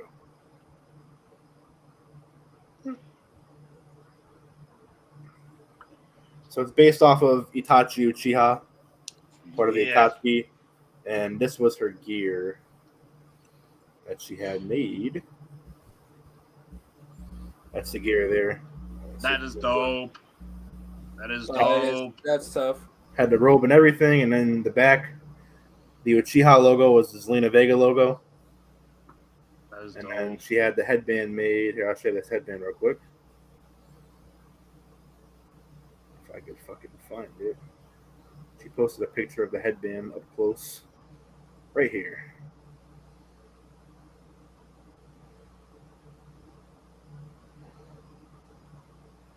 I don't know if you can see it right there. Barely, but I can see it. Oh, damn, that's creative. Yep. Yeah, it has a slash through the logo and everything. But yeah, so WWE is under a lot of fire for that. So let's talk about a company that wouldn't do that shit. AEW, All Elite Wrestling. AEW All Out happened last Sunday. We're going to run through the card real quick just to talk about it really quickly. First and foremost, we had On the pre-show, the Best Friends, Orange Cassidy, Chuck Taylor, and Wheeler Yuta, alongside Jurassic Express, Jungle Boy, and Luchasaurus, defeated the Hardy Family Office, Matt Hardy, Private Party, and the Hybrid 2. On to the main show, Miro, God's favorite champion, retained his TNT, the Redeemer, retained the TNT Championship against Eddie Kingston. I think the best thing about this match is Eddie Kingston coming out with a shirt that said "Redeem these nuts," and then Lana tweeted, "Rusev or Miro's going to redeem your nuts, and then I'll redeem his when he gets home." And then on Dynamite, Rusev or Miro cut a promo that said his nuts were still feeling kind of sore after he got redeemed after his match. All of Miro's promos now just include fucking his wife. Yeah, Miro only talks about fucking his wife now. Yeah, it's awesome. Great. If I was married to his wife, that's all I'd talk about. What? Second match of the show, Jon Moxley defeated Satoshi Kojima. After the match, Big Boy Minoru Suzuki came out from New Japan. They had an underwhelming match on Dynamite, but whatever. Dr. Britt Baker, DMD, defended her AEW Women's Championship against Chris Statlander. And this is where the show picked up. Steel cage match, and what many are calling the greatest steel cage match of all time and the greatest tag team match of all time. The Lucha Brothers, Pento El Zero Miedo, and his brother Ray Phoenix, defeated the Young Bucks, Matt and Nick Jackson, to become the new AEW World Tag Team Champions. My favorite spot in this match is when Nick Jackson got the bag from Brandon Cutler. He pulled it out. It's a pair of the Travis Scott ones, and on the bottom is his thumbtacks. And he puts the shoe on and then super kicks the Lucha Brothers with the thumbtacks on the bottom of his feet. So tough. And I got heat with all the fucking sneakerheads too, because nice kicks and Jordan Brand posted about it on Instagram, and all the sneakerheads were fucking livid. Because Travis Scott reposted it. Travis Scott did repost it, this match is great. Oh yeah, it was tight. This match, so many cool spots. Easily a 5-star match. Yeah, them trying to rip off the Lucha Bros mask. And I think that's what AEW does so well, is that they tie in their storylines to their matches so well. I feel like their characters way more focused on, and I think that's a topic I brought up a lot on this show is your talent actually developing characters behind and you don't necessarily have to be heel face anymore, but it's such a more palatable product when it is that, and I think AEW does that really well. I agree. Up next, we had the Casino Battle Royal for a future Women's Championship match. The clubs came out first. Hikaru Shida, Sky Blue is sick. Emi Sakura, the Bunny, and Abaddon. The Diamonds were Anna Jay, Kiera Hogan, Kylan King, Diamante, and Nyla Rose. The Hearts were Thunder Rosa, Penelope Ford, Riho, Jamie Hayter, and Big Swole. Spades were Gabe's favorite wrestler, Tay Conti. Red Velvet, also Gabe's favorite. Layla Hurst, Jade Cargill, and Rebel. And then that left the Joker, which was the debuting Ruby Soho, the former Ruby Riott, who eventually won this match, eliminating Thunder Rosa. And Ruby Soho is now set to be the next challenger for Dr. Bitbreaker DMD. It was tight. They got the song and everything. Oh, also, I'm forgetting to mention Britt Baker did the Panama Sunrise during her match, and she called it the Pittsburgh Sunrise. Up next, in a career-threatening match, we had MJF troll the shit out of the crowd. They started playing Chris Jericho's Attitude Era Titantron, where it's the old countdown, the dun, dun, dun, dun, dun, dun, dun, light someone out, pyro, boom. And when it usually pops up and says Jericho, it popped up and said Jericho's last match. And then MJF music started playing. That's so fucking. I love MJF. I'm gonna talk about his promo from Dynamite in a second too. But before we get there, him and Chris Jericho had a match in which if Jericho would have lost, he had to retire and become a permanent commentator for AEW. Jericho won. Match was good. He came out. His guitarist from Fozzy did a rendition of Judas, but It was kind of shit in my opinion. Yeah, the you crowd. Couldn't hear the crowd. Nah. But yeah, and they tried. They tried their best. Cut the Dynamite on Wednesday night. MJF comes out to the ring to talk about his loss to Chris Jericho. He comes out with Wardlow. He yells at Wardlow for not being at ringside, and I really liked how they played up Wardlow being annoyed with MJF. They had him roll his eyes, and then when MJF told him to stand in the corner and look pretty, so when the person who comes out and eventually attacks MJF, Wardlow actually waits a few seconds to let MJF get beaten up before breaking it up. I can't wait. Wardlow's going to be a fucking star. Oh, yeah. One day. Wardlow fucking looks, sounds, carries himself like a future champion. MJF says that he won fair and square, says there's bias against him because he's better than everybody, and he hates being in Cincinnati. Oh, sorry, Cincinnati. Now you people are going to accuse me of going for a cheap heat because you're a bunch of marks. He said Cincinnati is in the Midwest because everything in Cincinnati is mid. Skyline Chili, mid. The Cincinnati Reds, mid. Every single one of you that lives here, mid. It was very memeable. He says if anybody hates him, come jump the guardrail so we can take them out. He points at a woman at ringside and he says, oh, you want to pick a fight with me, 16 and pregnant? So he goes out and yells at her. It turns out she gets the mic and she says, just so you know, I'm the daughter of Cincinnati's own Brian Pillman. And MJF says that would explain your wretched looks. Cue Pillman's son, Brian Pillman Jr., in his dad's Bengal jersey, to say he heard MJF talking about his family and hometown. He said Pillman isn't from New York, but rather he's from a city that breeds badasses like his dad and John Moxley. He says, welcome to the jungle, MJF. MJF says, oh, I'm sorry. Do you want to talk about your mother, Methany? Oh, I'm sorry, Melanie? Which is enough for Pillman to charge the ring, but Wardlow cuts him off. Nuclear. MJF then says there could have been 500 second-generation Pillmans, but Pillman Jr. was the only one she didn't swallow. And then MJF sends Wardlow to stand in the corner and look pretty. And MJF says, Pillman, I'm going to do to you what your mother should have done to you to begin with. Make you aborted. And that causes a brawl to happen. And AEW does something that WWE would never do, and they put over the hometown hero as Brian Pillman Jr. runs off MJF, and Brian Pillman Jr. actually got a win on Rampage. MJF got nuclear heat for this promo. I loved every second of it. He's a master heel. He reminds me of Prime Triple H, like for real. Like it's actually That's not bad, actually. Not bad. He is different. He is it, bro. I think he's a top 3 heel in all of wrestling world. Like he is. Yeah. Anyone complaining about this promo from MJF? I saw a lot of hate for it.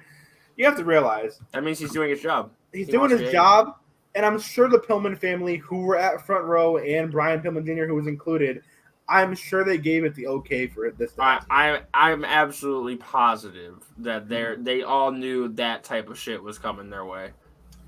Cut to Twitter a few days later, where MJF had a pretty funny interaction with some WWE superstars on Twitter.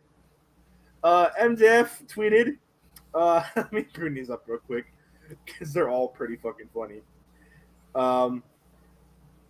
Where is it?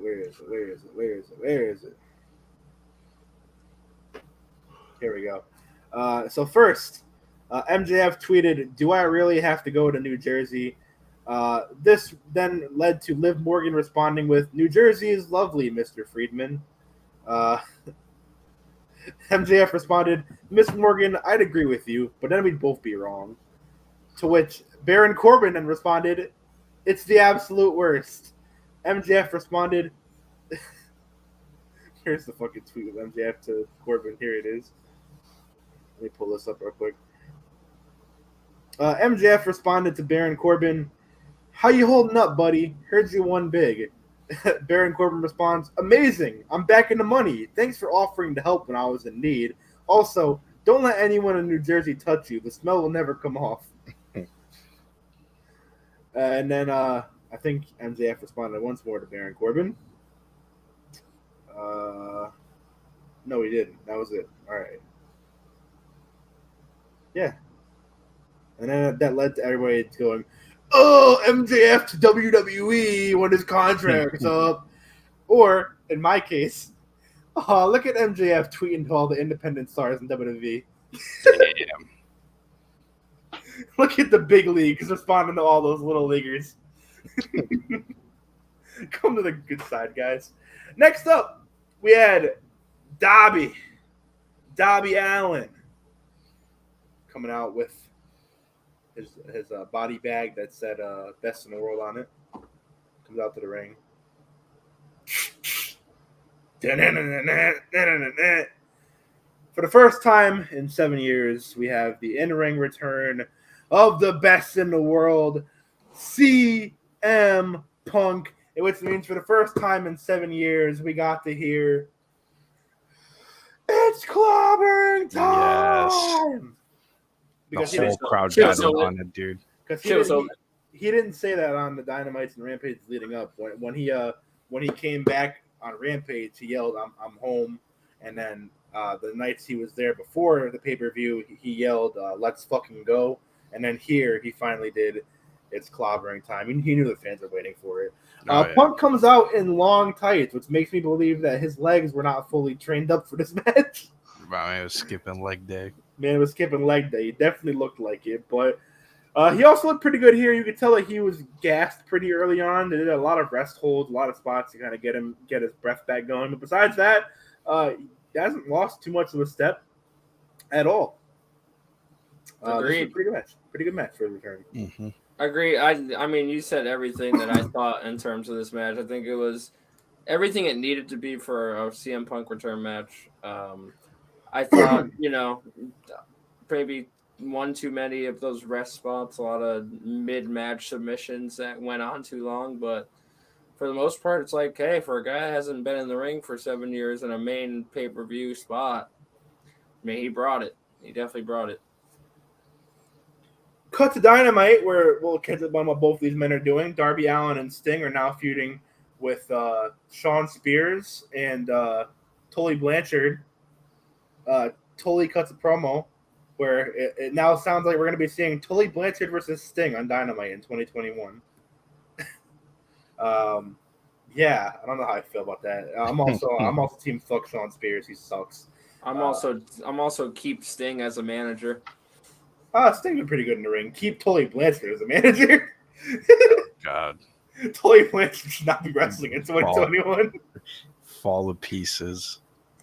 Cut to CM Punk comes to the ring. CM Punk thanks the crowd for everything in the last couple of weeks, and he wants to know what's next, and he wants to leave it in the hands of the crowd. Some of the crowd chant Jon Moxley, some of the crowd chant Brian Pillman Jr., and a lot of the crowd chant Bryan Danielson. Cut to Taz, who interrupts CM Punk and says he's sick of this bullshit from Punk. He's sick of this playing to the fans bullshit that Punk's been doing, because he's known Punk for years. And he knows Punk's not this good of a guy. He knows Punk doesn't like these fans, and he's sick of Punk spewing this happy-go-lucky return bullshit and says any of his guys can wipe the floor with CM Punk. Punk goes, "All right, Taz,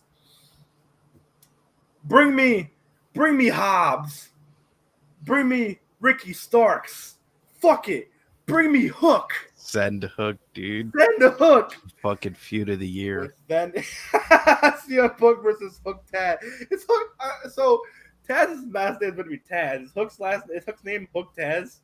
Hook Taz. Taz's name? Or they just all have one name. What the fuck? No last name. Hook looks like fuck. What does he look like? Dude, Hook looks weird. He looks like he's like 12 and 30 at the same time. He looks like a TikToker. He doesn't Yes. look like a wrestler. That's funny. When Taz interrupted Punk, line of the night, second line of the night. The line of the night comes in a second. Punk says to Taz, "Out of respect, I'll let you speak, but never interrupt CM Punk again." And then CM Punk hits Team Taz with Taz's own catchphrase. He says, "All of you, beat me if you can, survive if I let you." Mic drop. Hell yeah. I'm hyped for that. I'm hyped. I'm kind of hyped that Punk is like trying to work with younger guys and put them over. Also, Punk versus Powerhouse Hobbs is gonna be fire. Punk versus Hook will be fire. Hashtag Hook for AEW World Champion. Dude, Hook is awesome. Fuck it. Next up, let's just get fucking Punk versus Arn Anderson's son, Brock. Up next, we had the worst match of the night, which is absolutely fine because we all knew it. Paul White defeated QT Marshall. It's a big show match 2021. The crowd just needed a downer. Yeah. Main event time. Kenny Omega defending the AEW World Champion. Every single person in the Elite just has go away heat with me now. Anytime I think that's the point of them, but like anytime I see the Elite, it's just X-Pac go away heat. Also, have you guys seen X-Pac lately? He posted a picture of himself. Dude, he's jacked. Because he's training to come compete in WWE for one more match. He looks like Braun Strowman. He looks like Braun. He looks like baby Braun. Like if Braun Strowman was a cruiserweight, it's what X-Pac looks like. Fucking jacked. I can't wait for that X-Pac versus Braun father-son match. Braun's the father. Kenny Omega defending his AEW World Championship against Christian Cage. I hate Don Callis. And I'm sick of Kenny Omega. I can't wait until somebody takes the belt off of him. But here, that does not happen. The Elite get involved in this match. Kenny Omega ends up beating Christian Cage to retain the AEW World Champion. Kenny Omega then gets on the microphone. He gets on the stick. He has something to say to us. Kenny Omega says, let me find the exact thing here, just because I want to be completely, utterly accurate with what he says here. He mentions that nobody in AEW can stop the Elite. He essentially says that he's going to be champion forever. Yada, yada, yada. This typical heel bullshit. He says that nobody can beat him unless they are retired or dead. Wink, wink. Certain somebody died a couple years ago on being the Elite. Lights go out. I don't know the words. Adam Cole comes out. Adam Cole, baby, gets in the face of the Elite before joining his buddies to Sweet Me, baby. Adam Cole joins the Elite. Kenny Omega goes, everything is right in the world. So for now, goodbye. Mwah. And good night.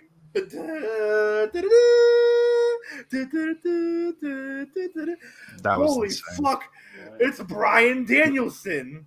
They should have just said that. Complete. Drop an F-bomb. Complete with his theme song. We're in the song. The crowd is chanting, you're going to get your fucking head kicked in. Bryan Danielson. Daniel Bryan. Crowd, yes. He is all Elite. Danielson, Luchasaurus, Jungle Boy, Christian Cage, and Frankie Kazarian clear the ring to close the show. Holy fuck. That was insane. Cut to Dynamite, where the Elite are in the ring. It's story time with Adam Cole, baby. Adam Cole goes to Tony Schiavone. He says, Tony, I know you're close friends with Britt Baker, but I swear to God, if you ever do anything to you, I'm kicking your head in. Now get out of my ring, nerd. Yeah, he's like, you nerd! Get out of my ring, you nerd! I said it like a nerd. Also, the way he says baby, is so fucking like, it's time for story time with Adam Cole, baby. I'm back, baby. Cringe. Bryan Danielson interrupts after Kenny Omega says he's sick of being interrupted. The rest of the Elite leave the ring. Danielson says to Kenny Omega that he's here because he has heard that Kenny Omega is Elite. Kenny Omega is the best wrestler in the world. He's the best bout machine. But you're not taking a match with Bryan Danielson. So how about we do it? How about I kick your head in? And Kenny Omega says, nope. And then the Elite beat down Bryan Danielson. The faces run him off again. Cut to Rampage, where we get two stellar promos from Adam Cole and Bryan Danielson, who both seem to be. It seems like they're gonna have those two feud, but like they both have very different goals right now. We start with Adam Cole, who talks about why he's back. Let me see if I can find the exact quote here from Rampage. There it is. So Adam Cole says in particular, he came back because he knows what it means to be elite, because they're the best. He says the fans respect Bryan Danielson and Christian Cage because their body of work is so special. But Adam Cole says, I'm still 25. I'm not even in my prime yet, and I'll mop the floor of Bryan Danielson. Cut to Bryan Danielson, who says the elite feel and look insecure, and he is going after one specific member of the team because he wants to face Kenny Omega in his first match in AEW. But Kenny Omega is not stepping up, so someone else better. He says everyone here is hungry, so let's fucking go. AEW All Out.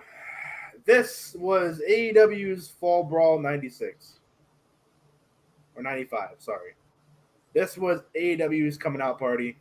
This was AEW's step up to really being competition for WWE. This was the single best pay-per-view event since Money in the Bank 2011.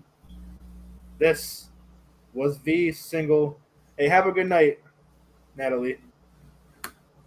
This was the single best pay-per-view, in my opinion, since WrestleMania 17. Top to bottom, this card was insane. The worst match on the card was a 3-minute Big Show match that was just a filler between the two main events. Besides that, the second worst match on the card is a match that, out of all the internet reviewers, averaged a 7 out of 10. The best match on the card averaged 11 out of 10. This is AEW's best show ever. This is like I said, in my opinion, show of the year easily. Show of the year easily. Best pay-per-view since WrestleMania 17, in my opinion. You can argue since Money in the Bank 2011. I'm more comfortable saying Money in Bank 11, just because I think there's WrestleManias that compete. Only reason I don't say Money in the Bank 2011 is because there are some like shit matches on that show, but also the moments on that show kind of beat a lot of things. But nonetheless, this show was one of the best in a long time. Very true. That we all agree on. Overall, I don't know about you guys. I give this show a 9.5 out of 10. Agreed. I'd go 10 out of 10. It was good, man. It's fair. I knew they were going to do like either Adam Cole or Bryan Danielson, but I didn't know Cole would happen so soon. I didn't think Cole was going to happen that soon. Yeah, but to do both, same and night. they weaved it in so perfect where it made sense. Yeah. But man, we're in a new generation right now. And it's looking like for the first time ever, especially with the news that came out this week, AEW is likely going to be the number one wrestling promotion because news came out this week that WWE is most likely being sold this year. Jesus News Christ. dropped yesterday that the reason for all the recent firings and staff cuts is because WWE is most likely being sold to Disney, huh? Disney. Yeah. Who knows? Yeah. WWE. If WWE becomes Disney, AEW, it's over. I'm sorry, it's over. It's over. I'm telling you right now. AEW's taking over. I kind of felt like WWE's already feels Disney. For real. It already feels like a Disney company. Very Mickey Mouse. Very Mickey Mouse. But WWE Network will probably be on Disney Plus real soon, so it's cool. It's fine. Well, to be fair, I want to watch ECW on Disney Plus. To be fair, it probably won't be on Disney Plus for a while because they are assigned to Peacock for 10 years. So that's as long as Peacock doesn't go under. But also NBC Universal is technically owned by Disney too. So Jesus Christ. Everything's owned by Disney now. Yeah. Disney just owns the world. Besides that, Monday Night Raw tomorrow, they moved the Extreme Rules main event to Raw for ratings. As Bobby Lashley will be defending his WWE Championship against Randy Orton in an Extreme Rules match on Raw tomorrow. I like how they've been doing that a lot more recently for ratings, like title matches. I like it. I hate hot shot booking. That's what made NXT fail. The reason NXT failed the past 2 years was because they tried to counter program AEW too much, and it led to long-term storylines getting hot-shotted into like 2-week storylines for the sake of pop rating. And they still lost the ratings war. I'm always been a bigger fan of long-term booking. Don't have too many title matches on Raw, SmackDown. Build them up for the pay-per-views. Make pay-per-views actually worth buying at the time. I guess now it's worth subscribing to Peacock. But I mean, I get the reason for liking it. I mean, you pretty much like said my reason, but you view it as a con. But like, I appreciate how you can see it as a pro. Like, I feel like sometimes you need an Extreme Rules match on the television show. Sometimes. I'm not saying all the time. I get you want to preserve I'm talking about the title matches, like the Extreme Rules match. I think you could have easily just been like, "Hey, let's have Matt Riddle versus Bobby Lashley in an Extreme Rules match." I'd rather like the IT, like the Intercontinental, be on the line type of deal. That's cool. I'm talking. I'm more like world title. Like if you're looking at the world title, I would rather them be like, "Okay, we're doing Bobby Lashley or in an Extreme Rules match on the pay-per-view." If we're really trying to pop a rating with a gimmick match, we can easily just do Bobby Lashley versus Randy Orton's best friend and tag team partner, Matt Riddle, on Raw. That way we're not giving away the pay-per-view match a week before the pay-per-view on Raw. Because now I've already seen the match on Raw. What the fuck makes you guys think I want to watch it again in 6 days on the pay-per-view? It's the same way they did like what was it before? They had Seth Rollins and Roman Reigns or something like that, and they did it on Raw the week before the pay-per-view, and then they did it again on the pay-per-view, and I was like, what the fuck? Like, why would I want to see this again? Well, I understand, like, they're trying to counter program, but how about you just stop trying to counter program and just focus on fixing your show? How about you just take everything you think is a good idea, everything, and do it every week. Just crumple it up in a ball, throw it in the trash, start over. Yeah, like, you know what's not a good idea? Having fucking Jeff Hardy running around with the 24/7 geeks. Nah, yeah. That shit pissed me and the entire internet off. How you gonna do that to Jeff Hardy? How my fuck like Jeff Hardy to a lot of people, like, and I've heard this from a lot of people on the internet. To a lot of people, like in 2009, Jeff Hardy is like the same level to people as like an Edge or like a Randy Orton right now. But like Edge would never be booked to be running around with the 24/7 geeks. But fucking Jeff Hardy is? Jeff Hardy's a legend, dude. Treat him better. I understand. I understand, like, okay, you don't want to put him in a world title match, that's fine. But like at least have him sitting in that like intercontinental US title mix. Doing something on it. You can easily find room for Jeff Hardy on this show instead of somebody like fucking Jackson Riker and Akira Tozawa and fucking R-Truth. Put him in a tag team that makes sense even. Like, yeah. Put him with John Morrison, another guy who got buried this week. John Morrison got squashed by Karrion Kross. A match that's 3 years ago. John Morrison versus Karrion Kross was the main event of one of TNA's greatest pay-per-views ever. It was an epic match. 4.5 stars was given by Dave Meltzer on that match. Or it might have been maybe like a 4, but it was high, very high rating. That's been relegated to John Morrison, who again, John Morrison's not a legend superstar, probably not even a Hall of Famer on some ballots. But like John Morrison has a respectable enough career where he should not be a jobber on your show. You can easily find a spot for a John Morrison on your show. Especially when they just dropped his feud of Miz randomly just because Miz had to go film Dancing with the Stars. Like, what the fuck? Disrespectful. How dare you disrespect my hero, Jeff Hardy?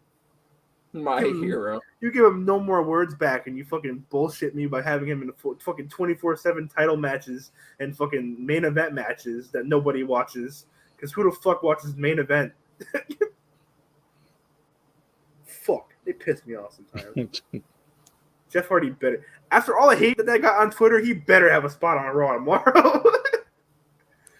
And then they interviewed Jeff, and his answer was like, "You know what, man? I just live every day, day to day. You know, I do whatever I'm told to do. I show up. I do what I got to do. And, if they want to put me in something, they put me in something. But I hope, me and Vince McMahon are really good friends. I hope that, before I retire, I just want at least one more Universal title run. So fingers crossed. They got my music back, but let's go. I don't know. Yeah, Jeff, that's very optimistic considering you were in a fucking group of jobbers chasing the 24/7 title last week. Yeah, man. You couldn't even put the title on him. He has to chase it. He wasn't even in the spotlight. The spotlight was Reginald, R-Truth, and Drake fucking Maverick. They got him chasing Drake Maverick and Reginald. You mean to tell me Reginald and Drake Maverick are higher on the totem pole than Jeff fucking Hardy? Fuck. All right, I'm losing my voice. I've been a big fuck WWE. I get it, man. He's not what he used to be, but come on. You could at least have him beating fucking have him beat John Morrison. He'd probably put on a banger. Put him in a match with Ricochet on Raw tomorrow. Bet you would be a banger. Wow. Watch AEW, everybody. All right, that's gonna do it for this. That's gonna do it for this week's episode of the Heat Check. This is gonna be a long one to edit. I've been. Y'all do your things first. I need some water. I'm losing my voice from yelling. Rico can start. What? No, Senshi can start. No, I can't. That's not how we do this. That's not how we do this. I literally cannot start. All right, our outro is a structured machine here. This shit is ritualistic. All right, so want me to start it? Yep. Yes. Oh my god.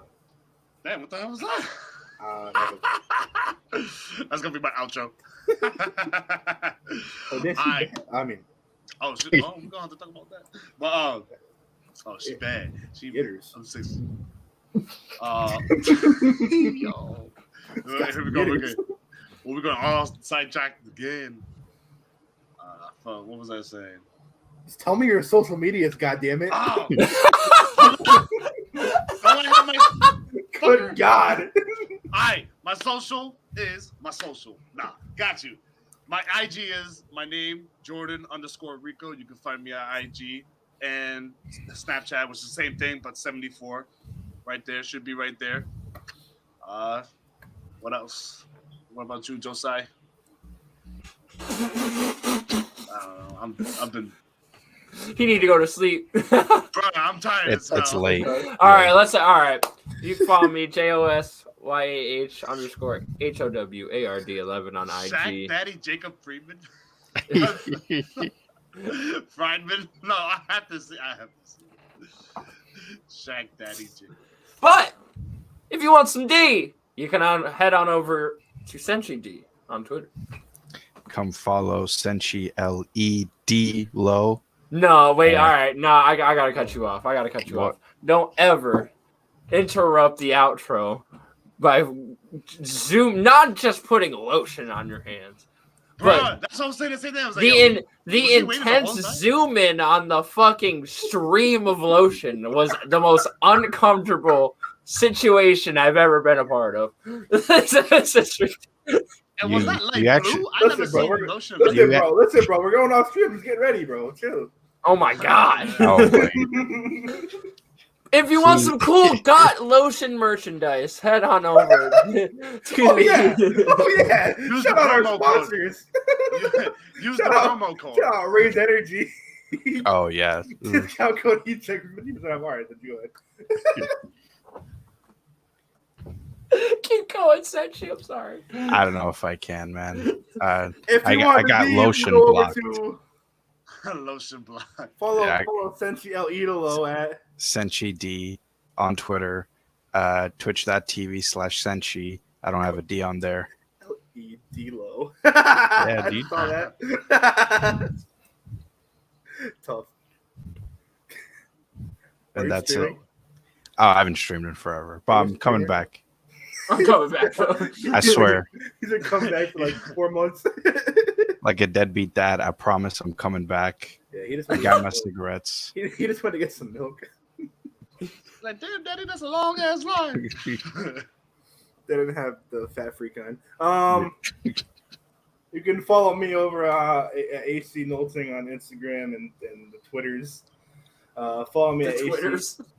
In the Twitters, There's multiple. Follow me on Twitter. I post just random song lyrics because that's what cool people do these days. Like my most recent tweet where I said, "Knew I needed love, but I think I value the hate more to push towards things that I pray for." Powerful. Are you good? You want to talk about it? No. Whoa. or my tweet the other day where I said, "My man just said Take Care is a bad album and Lord knows it's trash. I'm dead, cuz." That was Tracy, said, by the way, dang. Jordan. That was Tracy, by the way. He's talking about What? Tracy, by the way. He's talking about Tracy, by the way. Yeah, Or- Tracy was wildin'. Shout out Tracy, you were wildin'. What? Two more examples of why you should follow me. I'm gonna have to talk to him. I tweeted, "Maybe I'll love you one day. Maybe we'll someday grow. Till then, I sit my drunk ass on that runway on this one way." And my last tweet is, "Life's a bitch and she don't fight fair." Follow the Heat Check on the official _ Heat Check on Instagram. I forgot to mention, you can, ladies, you can try to follow me, AC _ Nolting on Snapchat. I might follow back. Just say try. I might follow back. I might. Follow back. You can follow me on TikTok too while you're at it. I'll eventually make use of the Heat Check one, but for now, follow me at the Big Hoss AC on TikTok. You'll know it because the name on there is Henny Hoss with a copyright logo. Follow us on Spotify, SoundCloud, Apple Podcasts, on the Heat Check Network. I swear to God, I've been working on setting the bar. Every time I do a session for it, I just keep switching from like excited to depressed every time. So we'll get there. You got a new episode of Killer Instincts. Josiah has a new project coming soon that I can't talk about. Follow us on twitch.tv/theofficialheatcheck and YouTube. Heatcheck. I think that's it. Is that what we got? All right. Well, that I'm being fucking said, tired. I want to go to bed. stop, ho. I'm finishing. Don't hold me. I ain't no hoe. Don't Dude, hold me on. we've been doing this since I'm a yesterday. good man. I am no hoe. I'm a good Hey, man. Hey, We've stop been holding doing me this on my since outro. yesterday. Stop holding me on my outro. Motherfuckers hold me and shit. As you said, we've been doing this since yesterday.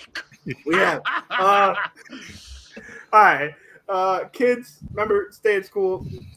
Keep learning things.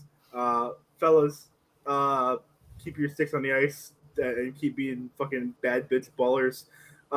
Ladies, I'm single, but I'm fucking sick of y'all. But just so y'all know, never pimping, always simping. So even when I don't fuck with y'all, I still fuck with y'all. Anyways, that's going to it for this week's episode of the Heat Check. Fuck yeah! If there's any fans are over the age of 21 and want to talk to me and are females, just like Drake, I'm down to fuck some fans. That's gonna do it for this episode of the Heat Check. Drake, Cut the Drake feed. fucks someone. They're under I was- 18 too, I though. was- So Whoa! That's not confirmed. He said, "Hey, that's not confirmed. That's accusing. He's accused. allegedly. Allegedly." Kill not confirmed. All right, I just can't do it for these episodes of the Heat Check. We gotta go. I'm out. I gotta go to bed. Later, y'all. Gonna catch a lawsuit. All right.